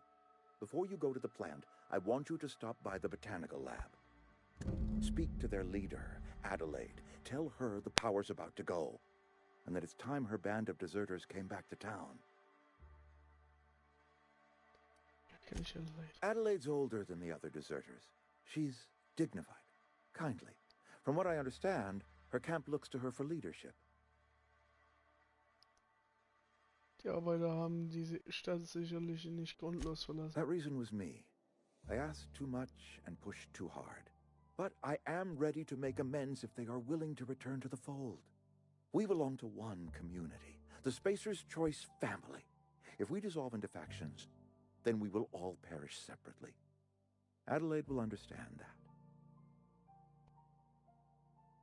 In Ordnung, Reed. Ich werde mal sehen, was My du dad machst. told me all about the plant. Taught me all he knew. I could come in useful. I mean, if that's all right with you, Mr. Thompson. Sir. I hesitate to part ways with Miss Holcomb, but I cannot deny that she is talented and may prove useful to you. You will need an administrative passcode in order to enter the plant. I am trusting you with mine, and trusting Miss Holcomb to guide you if you'd like. Klar, ich hätte nichts gegen ein bisschen Great! Gesellschaft. I got my wrenches and diagnosticators and hairpins and engine tape, so I'm all set. Well, I am glad to hear that. Best of luck to you, and thank you again for your help. It is a lot to ask of a stranger, I know. Lass uns losmachen. Du hast einen Begleiter gefunden. Das sind Charaktere, die dir auf deinen Abenteuer beistehen und auf viele Arten helfen können. CNP Junior Manager Seminar Begleiter. Begleiter geben Feuerschutz im Gefecht. Ihre Fertigkeiten verbessern deine Fertigkeiten. Sie erhöhen deine Tragekapazität und mit der Fertigkeit Inspiration kannst du spezielle Kampffähigkeiten freischalten. Erfahre mehr über deine Begleiter im Register Begleiter.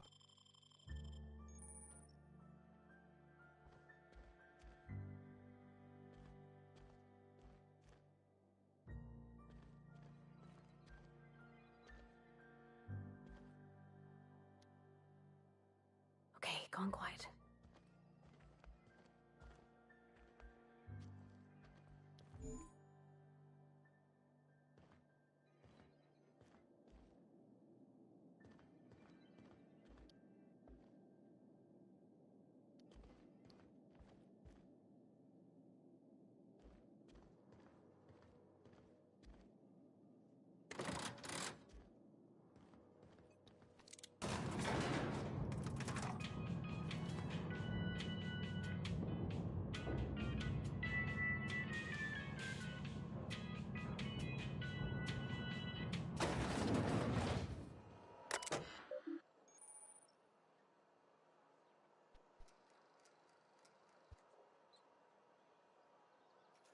Howdy, hey, how you doing?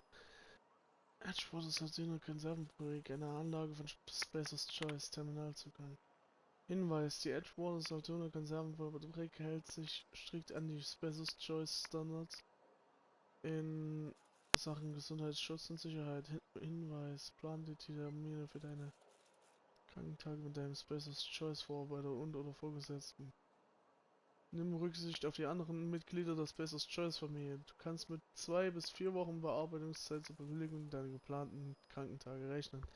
Verlorene Stunden müssen dem Konzern erstattet werden. Solltest du Probleme mit der Bezahlung deiner Krankentage haben, wende dich an Reed. Wir werden versuchen, stattdessen Lohnabzüge für dich zu arrangieren. Denke daran, Arbeit stärkt den Geist. Die Krankheit des Körpers spiegelt Krankheit im Geist, Verstand und Charakter wider. Solltest du feststellen, dass du krank wirst, ist es möglicherweise an der Zeit, ein Treffen mit unseren ansässigen Vikar zu arrangieren. Schnitzling my wiener. Interesting.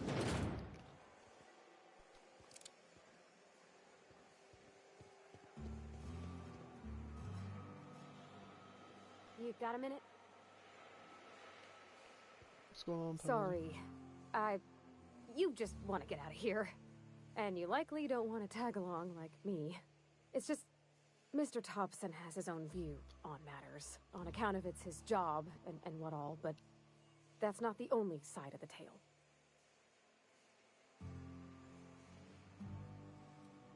Also ich mir schon, Reed wirkt nicht gerade wie ein besonderes ehrlicher Mensch. He ain't a liar. He believes every word he says. It's just, he doesn't always get where other folk are talking from. To Mr. Thompson, a person's a gear. It does its job quiet-like. If it squeaks or stutters, it gets replaced. The deserters are decent folk. I knew some of them before they left. Ich kann es niemandem verübeln, von hier wegzuwollen. Die Stadt hat ihre... Life's hard here. Especially for them that don't fit in so well. We're one big Spacer's Choice family, but every family's got the one the rest whisper about. Mr. Thompson's aiming to take away their power. They'll have no lights to see, nor heat to cook. They'll be at the mercy of marauders, or worse. I think you should talk to the town's vicar about it. Max, his name is. Thanks, man. I just think when you gotta make a decision that'll hurt somebody, it's best to think on the right and wrong of it. That's what my dad used to say anyways. Where are we headed? Ist aufgefallen, dass du oft mit von deinem Vater sprichst, aber nie von deiner Mutter. That's on account of how I never met her. Du meinst, sie ist tot? So nicht, tut mir leid. It's hard to miss what you never knew. I don't ponder it over much. She was in another division of the Spacer's Choice family. She worked in the Vale a few months, sorting the cannery computers. Her contract said any kids she had, expected or not, belonged to her office from the time of conception. So when I was born, I got sent here. Das ist ja menschenverachtend. It's sensible. Dad just fixed machines. She did some kind of crazy math, high-level stuff. Better to raise me on his time than hers. Mensch.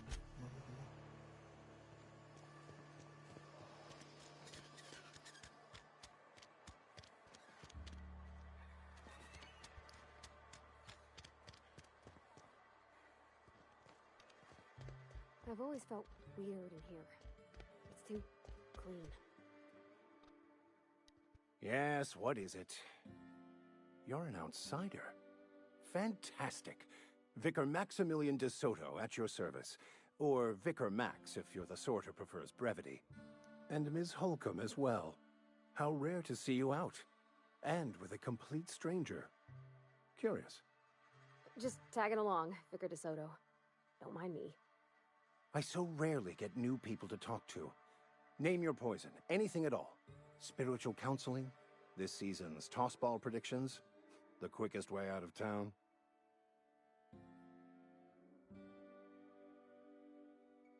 Marty wollte mit dir reden, darüber, worüber Reed uns gebeten. But what? I thought you would talk to him. You wanted to speak to me, Ms. Holcomb? Every time I've tried to engage you in conversation, you look at the floor, answer in single words, and slink away. I can't imagine what would be so grave as to drive her to my mission. What has Mr. Thompson asked you to do? Sollen den Deserteuren den Strom abschneiden, hast du vielleicht... Deserteuren den Strom abschneiden. Depriving them of safety from the marauders and wildlife. I can see why that troubles you. Miss Holcomb has a soft heart. Always has, if you believe the talk. Das heißt von der Adelaide Vikar. They rejected the order of society and live beyond the walls so thoughtfully provided by our Spacer's Choice patrons. Does that strike you as a responsible life choice? Das hängt davon ab, wie gute Anführer die Versorgung außerhalb der Mauer sicherstellen können. Astute. But I am here, not in the deserter camp. So that's not a variable I can account for. Was redest du? Was redest du mit? Assuming your goal is to save as many as possible, then you should bring everyone together. Send the power to Edgewater and convince the deserters to return to the fold.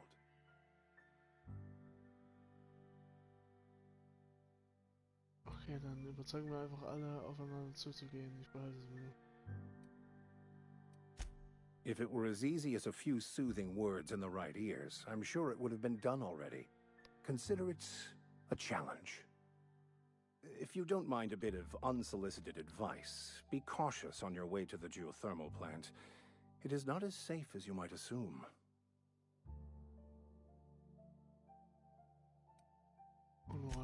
One of the reasons I transferred here was to fulfill my duty in hunting down banned heretical texts. I happen to know such a book is, as we speak, tainting a collector's library in Emerald Vale. However, the collector's residence lies outside the town's walls. My retrieval efforts have been thwarted by marauders who have overrun the property. Should you fare better than me, I'd pay a handsome sum for the book.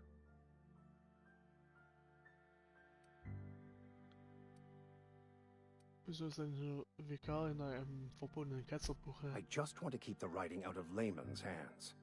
It wouldn't do for such information to fall into public consumption.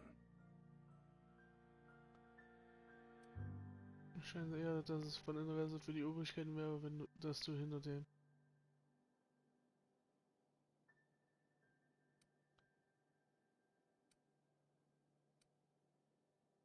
Ich muss erst ein wenig mehr über dieses Buch wissen, bevor ich mich dazu bereite. It's a handwritten journal. A faded blue cover with the name M. Bakonu handwritten in the lower corner. I'll mark where I saw it on your map. Assuming you're serious? It is not only a beautiful relic of an early thinker on the nature of man's place in the cosmos. Not many in this colony could understand its true value, should they ever read it.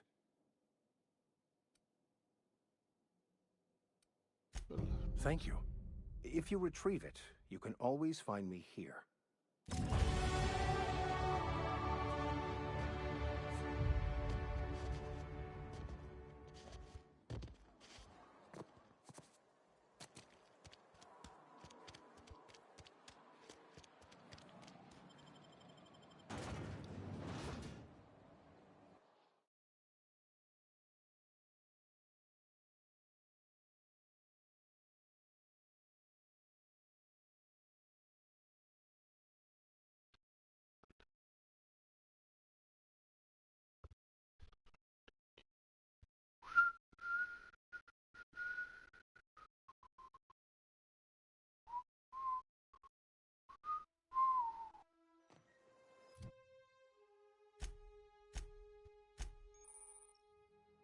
Begleiterregister. T und L fertigt die beste Ausrüstung für Freunde und Familie. Dieses Begleiterregister zeigt dir alles, was du über deinen Begleiter wissen musst. Du kannst ihre Fertigkeiten, Werte, Statuseffekte und Ausrüstung einsehen. Wenn du die Ausrüstung eines Begleiters tauschen willst, wähle zuerst den auszuwechselnden Gegenstand aus und dann einen konvertiblen Ersatz. Du kannst auch ihr Kampfverhalten bestimmen, indem du eine bevorzugte Waffe, Folgedistanz und Aggressivität anwählst.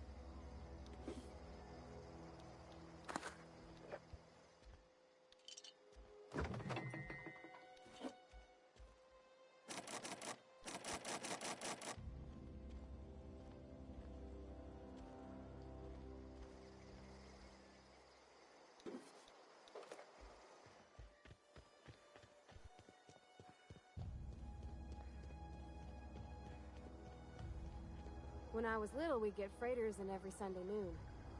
Now they only come but once a month. Colony ain't gonna liberate itself. The Resistance needs every gun hand. Wovon redest du da? The war. The coming apocalypse. Man versus machine. I'm talking about mechanical soldier. Cold, heartless automatons made of iron and lies. Ich hab keine Ahnung, wovon du redest. Just my luck. I ask for backup and the boss sends me one of them simple folk. All right. Listen real close. Auto-mechanicals.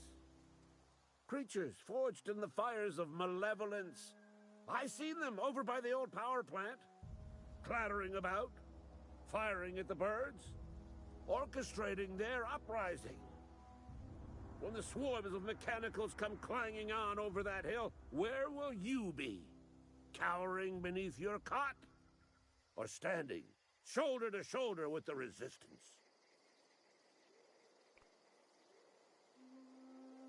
Wenn dein Widerstand Söldner einstellst, stehe ich bereit. I've been gathering up a war chest over the years. Saw tuna cans, mostly, some Spacer's chaw, few bit cards. I'll reward you for your aid. Richtige Armeen zahlen Rekrutierungsgebühren. Enlistment fees? Yeah, I suppose. Wouldn't want to give the Resistance a bad name. Was soll ich tun? They have sent a scout, prowling around the junkyard just behind our beloved town. This scout must not be permitted to return to its base of operations. Cross it off, then report back.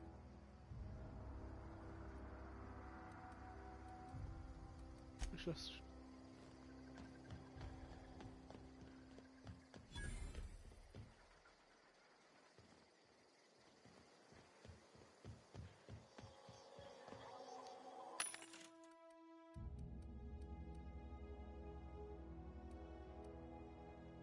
Ein Stromgewehr.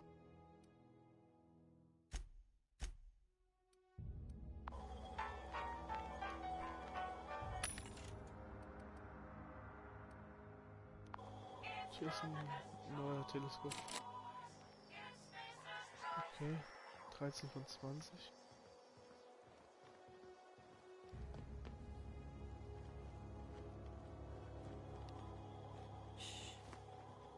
Kann ich auch nicht mal. Lockpicken. Was war denn hier? Echt Maschinengewehr.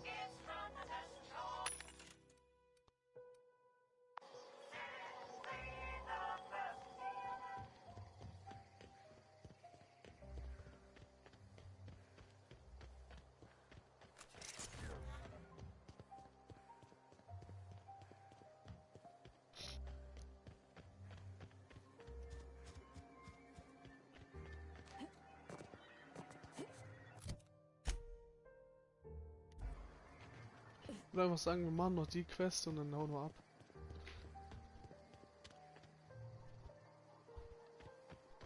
Erstmal für heute.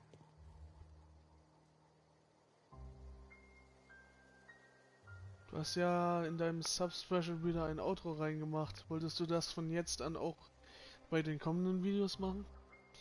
Das ist ein neues, das ist auf jeden Fall ein neues Outro. Das wollte ich auf jeden Fall jetzt mal benutzen, weil das alte Outro war jetzt nicht gerade prickelnd, sag ich mal. Ich werde versuchen, es auf jeden Fall reinzuschneiden in jedes Video. Das werde ich auch machen.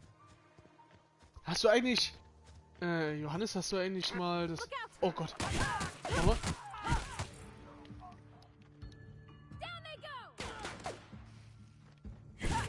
Aber ganz kurz.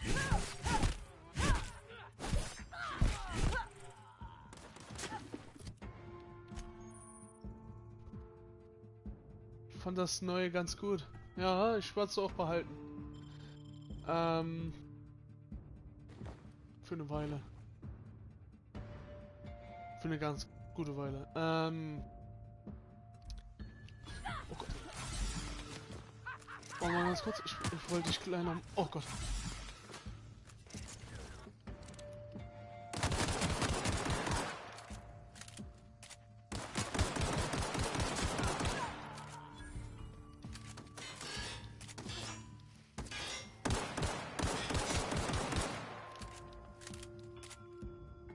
Ganz kurz.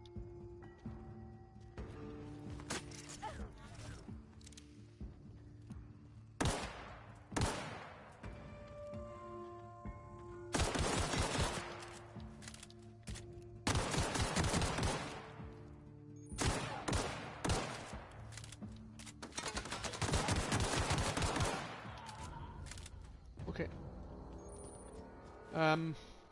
Was wollte ich jetzt?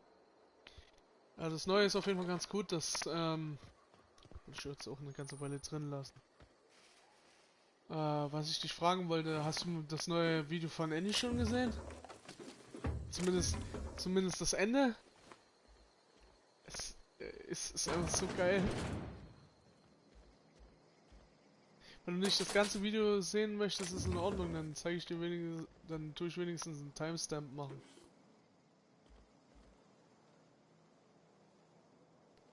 Nee, ich schau mal, alles klar. Das Ende ist auf jeden Fall voll gut. Das muss ich lassen. Ich habe mir mal wieder Mühe gegeben, das Video zu schneiden. Oh ja, merkt die richtig perfekt.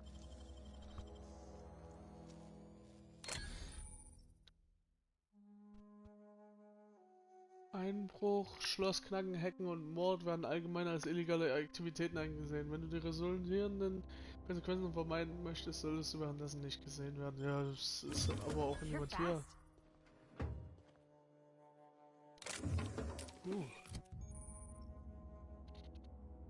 TNLs Ausrüstungswartungsrichtlinien. Gegenstandsreparatur. Es wird von dir erwartet, Firmenausrüstung in gutem Zustand zu erhalten. Einer der Gegenstände braucht Reparatur. Du kannst Waffen und Rüstungen an deiner Werkbank reparieren, was Waffen und Rüstungsteile benötigt. Die erhältst du, indem du andere Gegenstände... Die erhältst du, indem du andere Gegenstände zerlegst. Spieler mit der Technikfähigkeit können ihre Ausrüstung auch ohne Werkbank reparieren. Einen Gegenstand zu reparieren bringt ihn wieder auf 100% Haltbarkeit und damit auf volle Effektivität. Bereit, maximalen Schaden zu verursachen oder zu verhindern. Halte dein Büromaterial top in Schuss. So erzielst du die Effizienz, die dein Arbeitgeber von dir erwartet.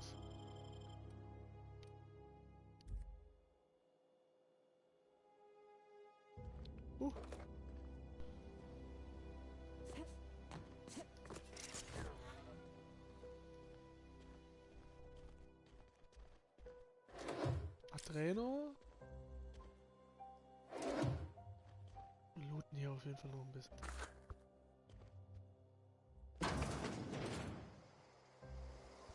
Oh, hier nicht hier? Ne.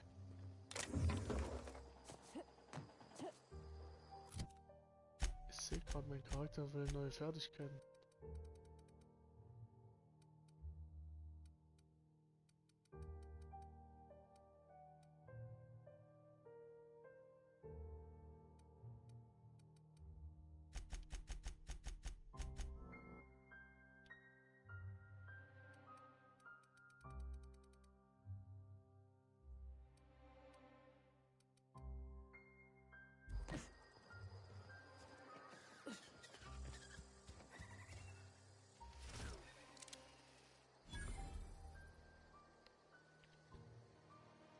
Habt ihr gerade die Stelle gesehen, wo er gegen die Wand rammt? Das Geräusch. Ja, warte mal. Du hast aber noch nicht das Ende gesehen. Hast du das Ende mit, wo drauf stand, Warning, E-Rape incoming oder so? Gesehen? Das musst du dir noch reinziehen. Oh Gott. Ich kann gerade nicht die Kommentare durchgucken.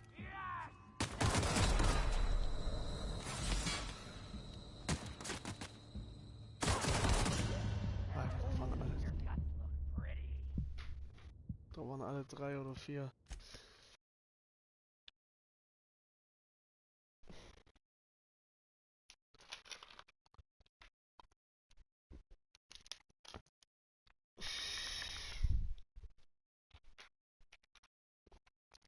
Weil das danach, nach dem Geräusch, da läuft ja noch was viel Besseres. Du wirst schon sehen. Du wirst schon sehen. Was ich meine. Ja, jetzt schon.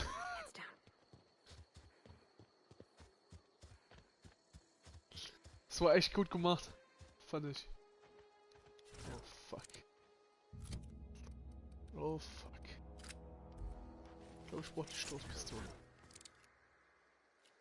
Obwohl, warte mal. Warte. Warte, kriegt die Stoßpistole.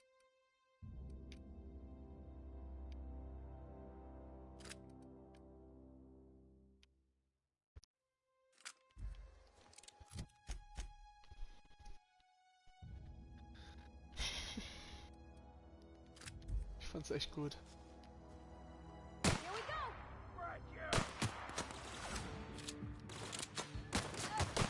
Oh Gott. Oh Gott.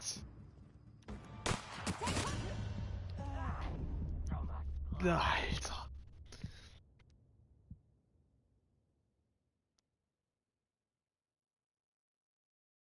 Wie will ich denn da durchkommen? Alter.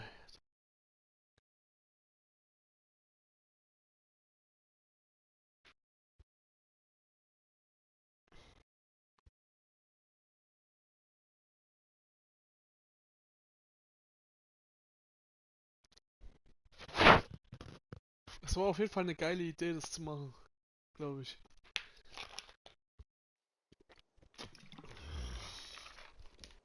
Jetzt muss ich wieder da durch. So.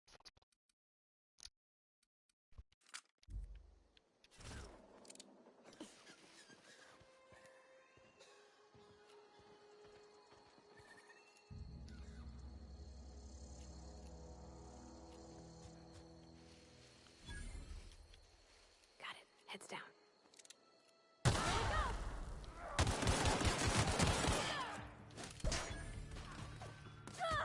Let's go!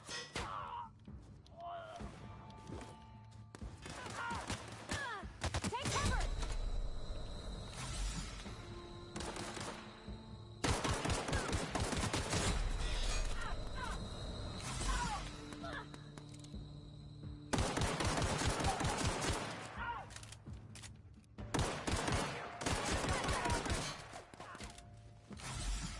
Attacking!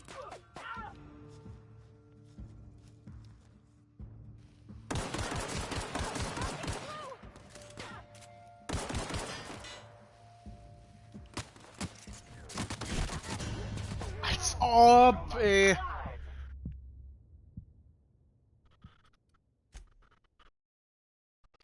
Das war auch anscheinend wieder schlecht.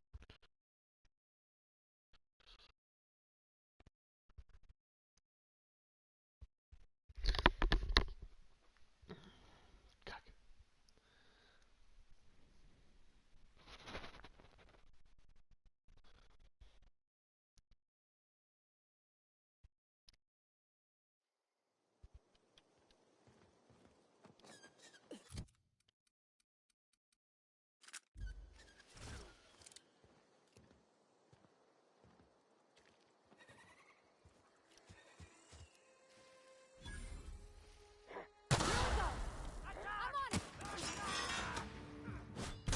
Leave him to me!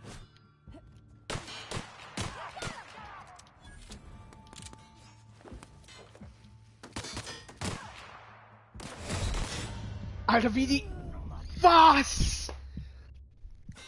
Diesmal kommen die beide an. Alter, ich krieg ja noch einen Hals, ey.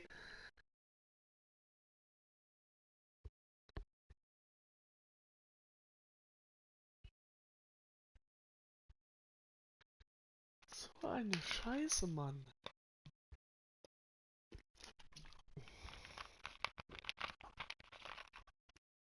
Alter. Ah.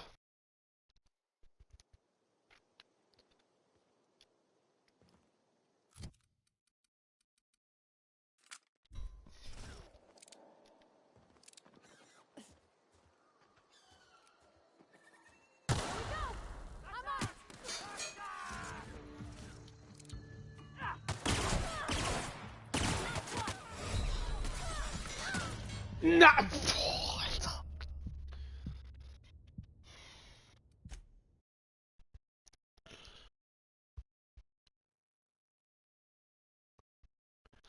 Das ist so ein Witz. Es ist so ein Witz. Es ist so ein Witz.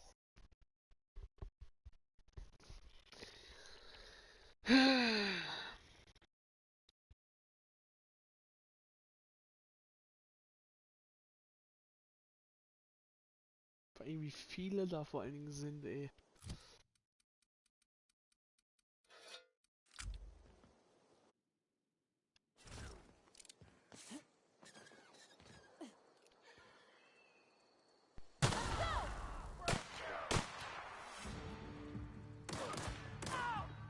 Attacking! Nice one!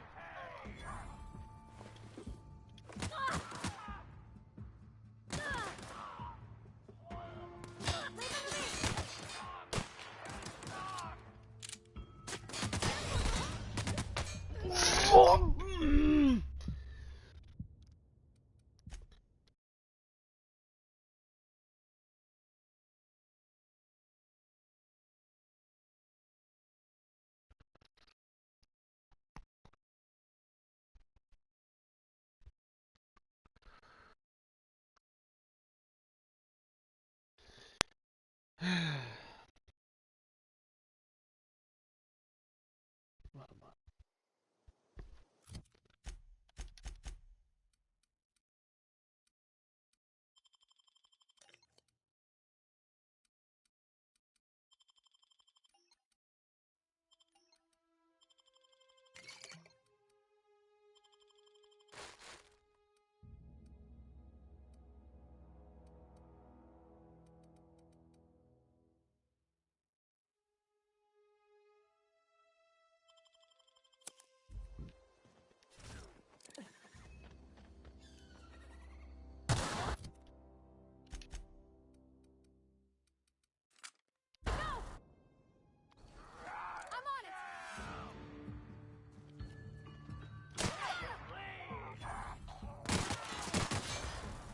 Alter, wie viel Schaden die machen.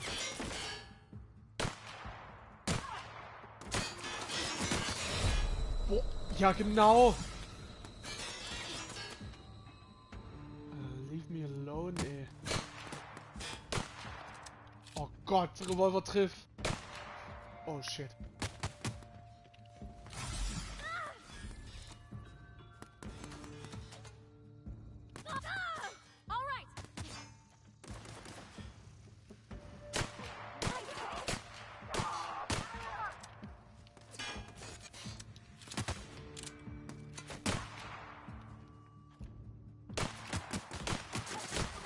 Alter, verpiss dich.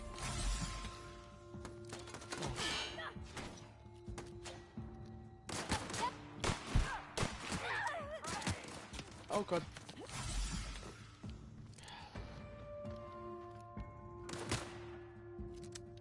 Oh.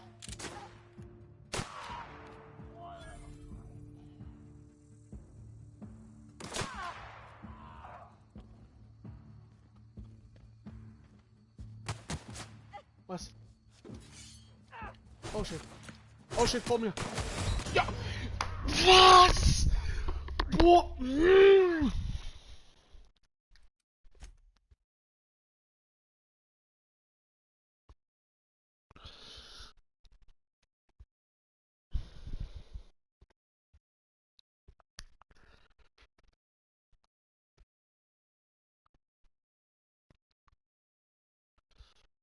Boah, Alter, es ist so dumm. Es ist so dumm.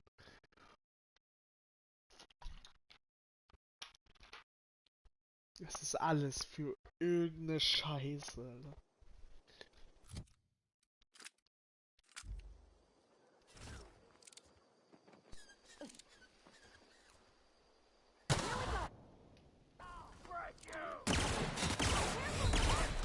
Alter, was zum Teufel, ey.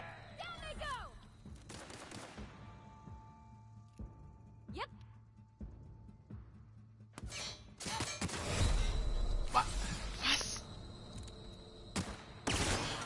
Glaub mich nicht.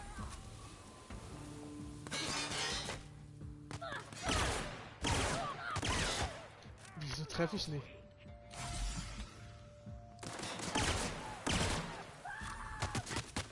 Oh, hinter mir! dich doch!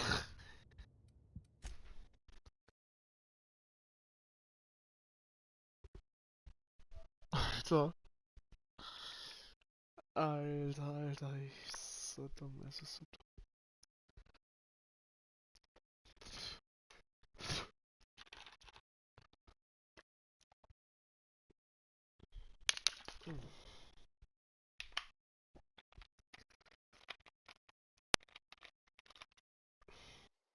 Ich habe es bestimmt schon für 3 Stunden gestreamt, Alter, und ich krieg die Quest einfach nicht hin.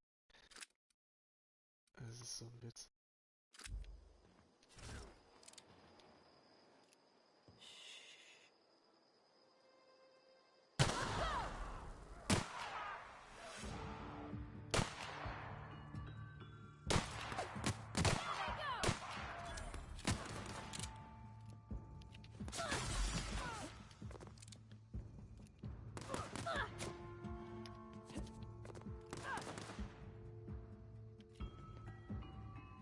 Attacking!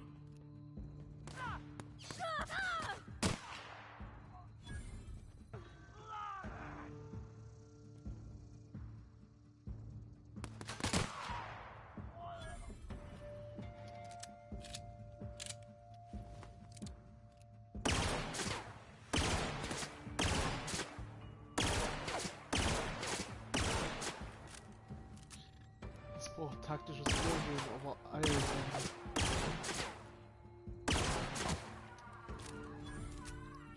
Das ist diesmal von mir abverlangt.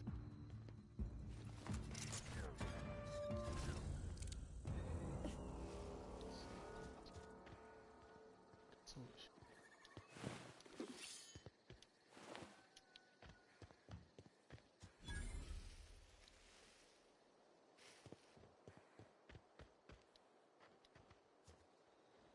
War hier nicht irgendein.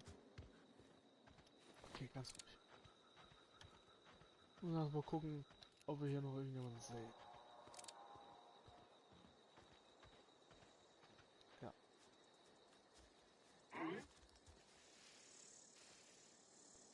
I'm on it. Get them! Not even a scratch.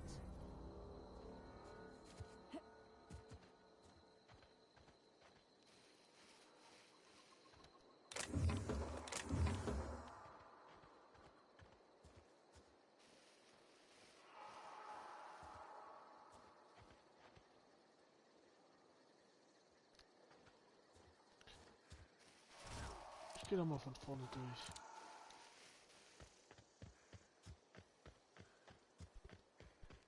Das wird ein bisschen dauern, bis wir die kriegen, aber...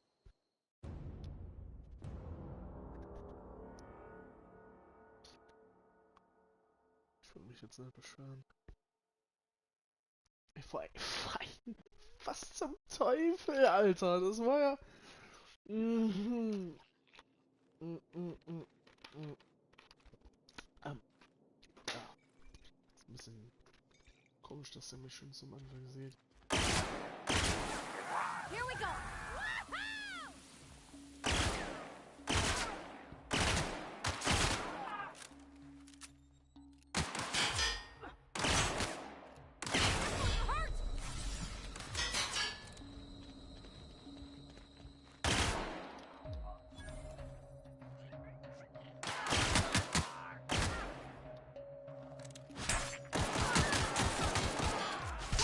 Was? Oh shit! Oh shit!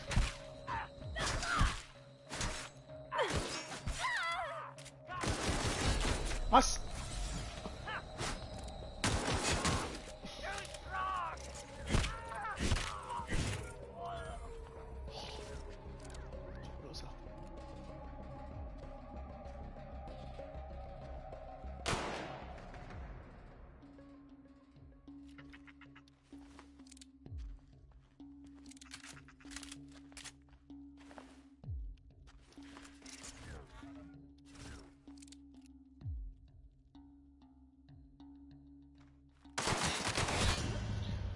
Was?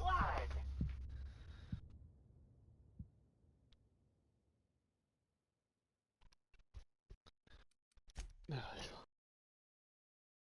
Hoi, hoi, hoi, hoi.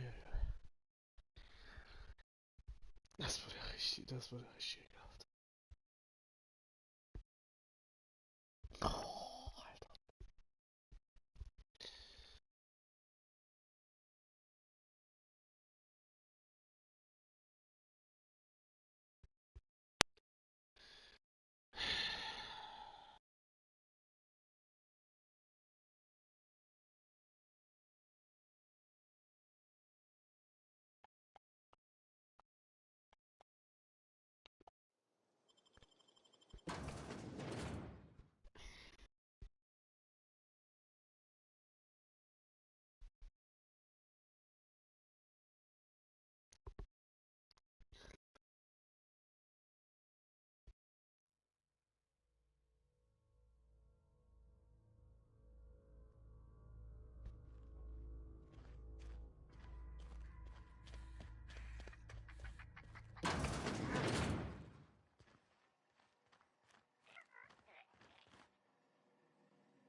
Ach, und wenn Pavati da steht, passiert nichts oder was? Das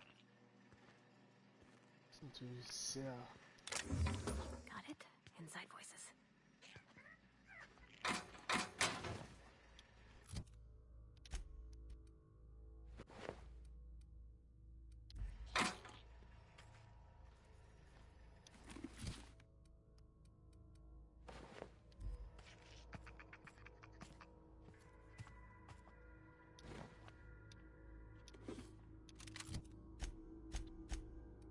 Abgesägte Schrotflinte.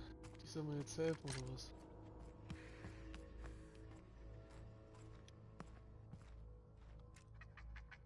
Ich will das so weiter.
Nachrichten.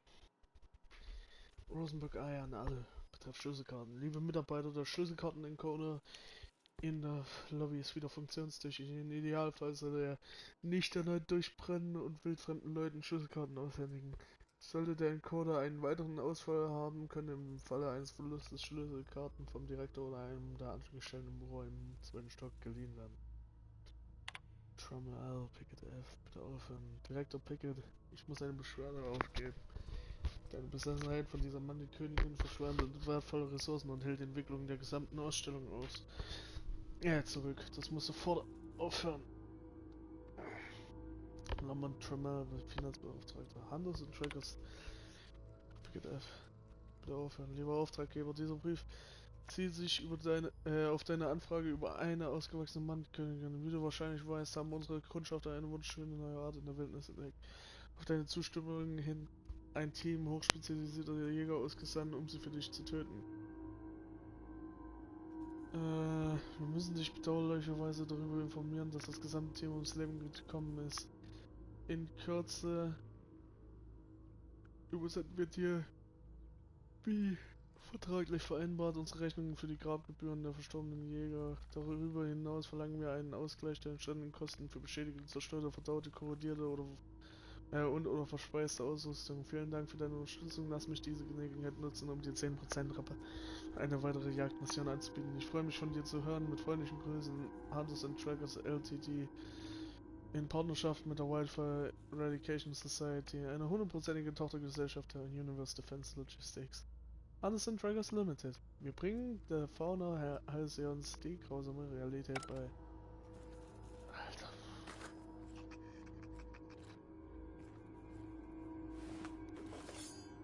Mit Schockklinge, ey.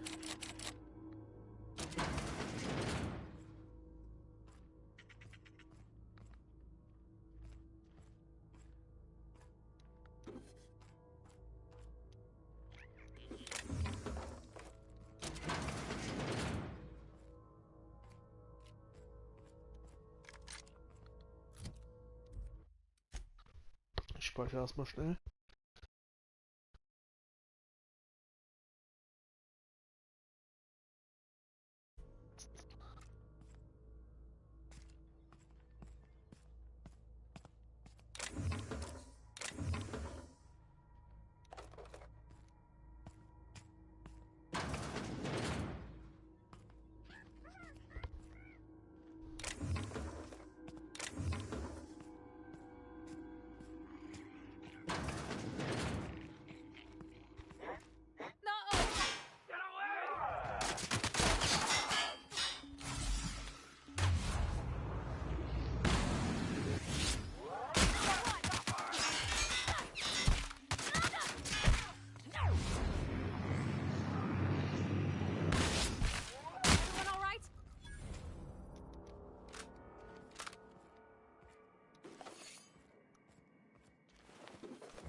Is my first choice.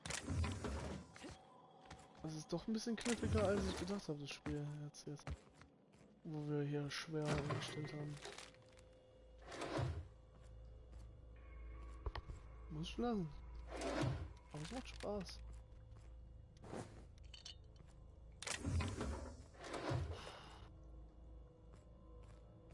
Ich hätte mich nur gerade richtig aufregen können, ey. Wegen dieses Plünderern vor der Tür, ey. Hab's gefunden.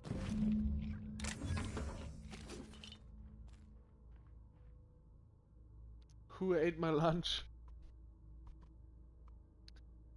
Various ingredients for evaluation. Antibacterial agents. Triclosan, zinc chloride.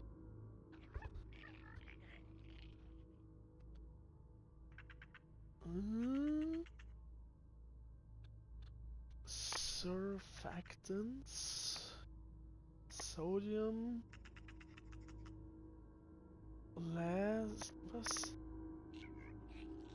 Lacyl sulfate. Sodium mono. Oh Gott. Sternus fluoride, sodium fluoride. Hydroxapatite. Calcium carbonate. Aluminum hydroxide. I ate it. I'm hungry. Was hast du gegessen? Ja, was denn? Ja, ich komm gleich. Täubungsschlagstock. Johannes ist hungrig. Was hast du denn gegessen? Als ob es hier direkt einen Plasmaschneider gibt. Oh. Oh. Meine Lieblingsnahkampfwaffe im Spiel.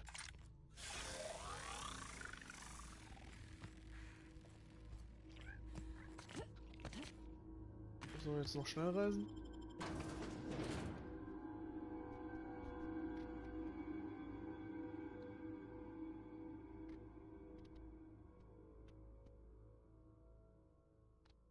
Bin ich doof oder sehe ich gerade einfach die...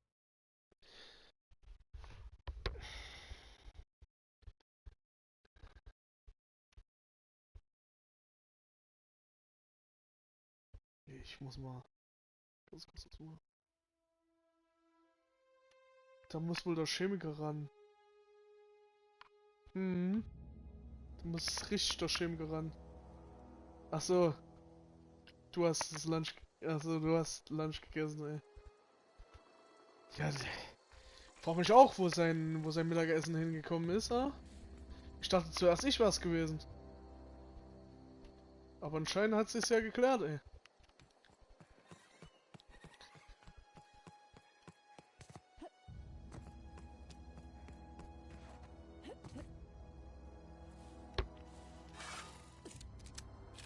Scheiße, wie viele sind denn hier? 6... Ne, 2 Stück. 6 Stück. Oh shit.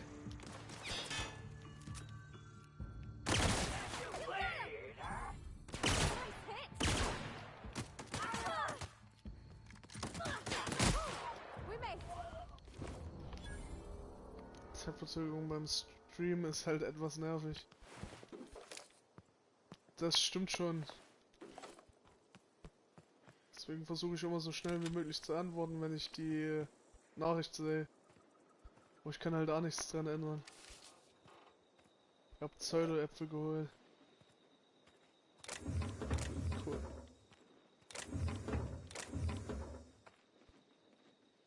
Ich wollte sie fast abschießen, ey.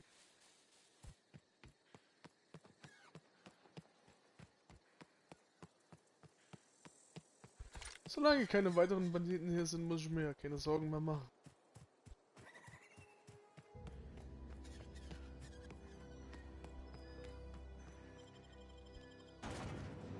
Ja, ist halt YouTubes Schuld. Ja, keine Ahnung warum. Ich scheiß einfach mal drauf. Aber wir verstehen uns ja. Nee. Worüber haben wir denn gerade eben geredet? Und vor allen Dingen, was soll denn die Scheiße?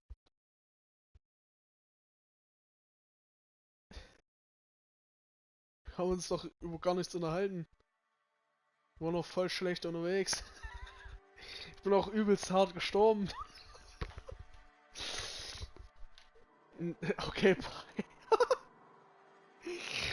Ja, scheiße, er ist gegangen. Nein! Nein!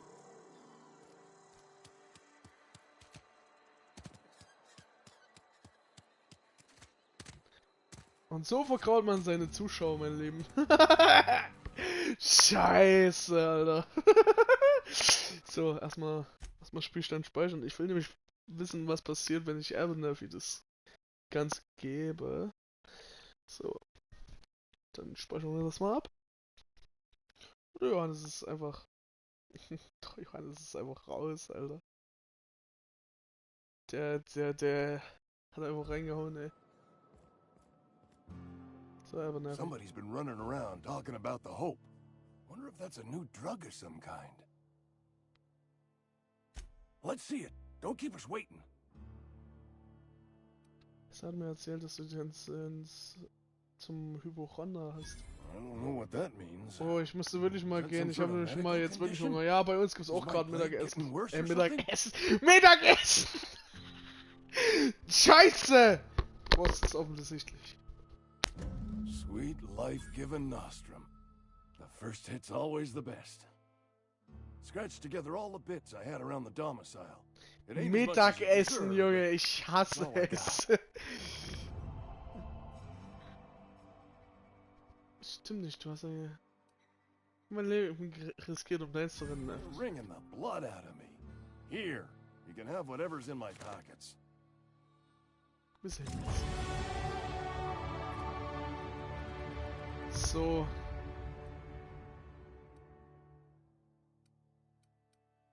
Dann...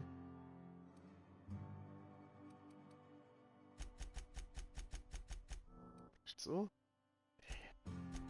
Noch Wissenschaft ordentlich drauf tüfteln, ey. Tüftelkosten für Wissenschaftswochen sind gedeckelt. Okay. So, Leute, ich würde einfach mal sagen, es war's erstmal heute mit dem Stream. Wir haben... Nein, warte mal, nicht Daten überschreiben. Wir haben heute Brunhilde zum Leben erwacht. Und es war ein sehr interessantes Stück Arbeit. Ja, ich sage einfach mal vielen Dank fürs Zusehen. Wir sehen uns beim nächsten Mal zu einem weiteren Stream wieder und dann gucken wir mal, was wir mit der Höllenhilde so machen. Alles klar und ciao, Leute!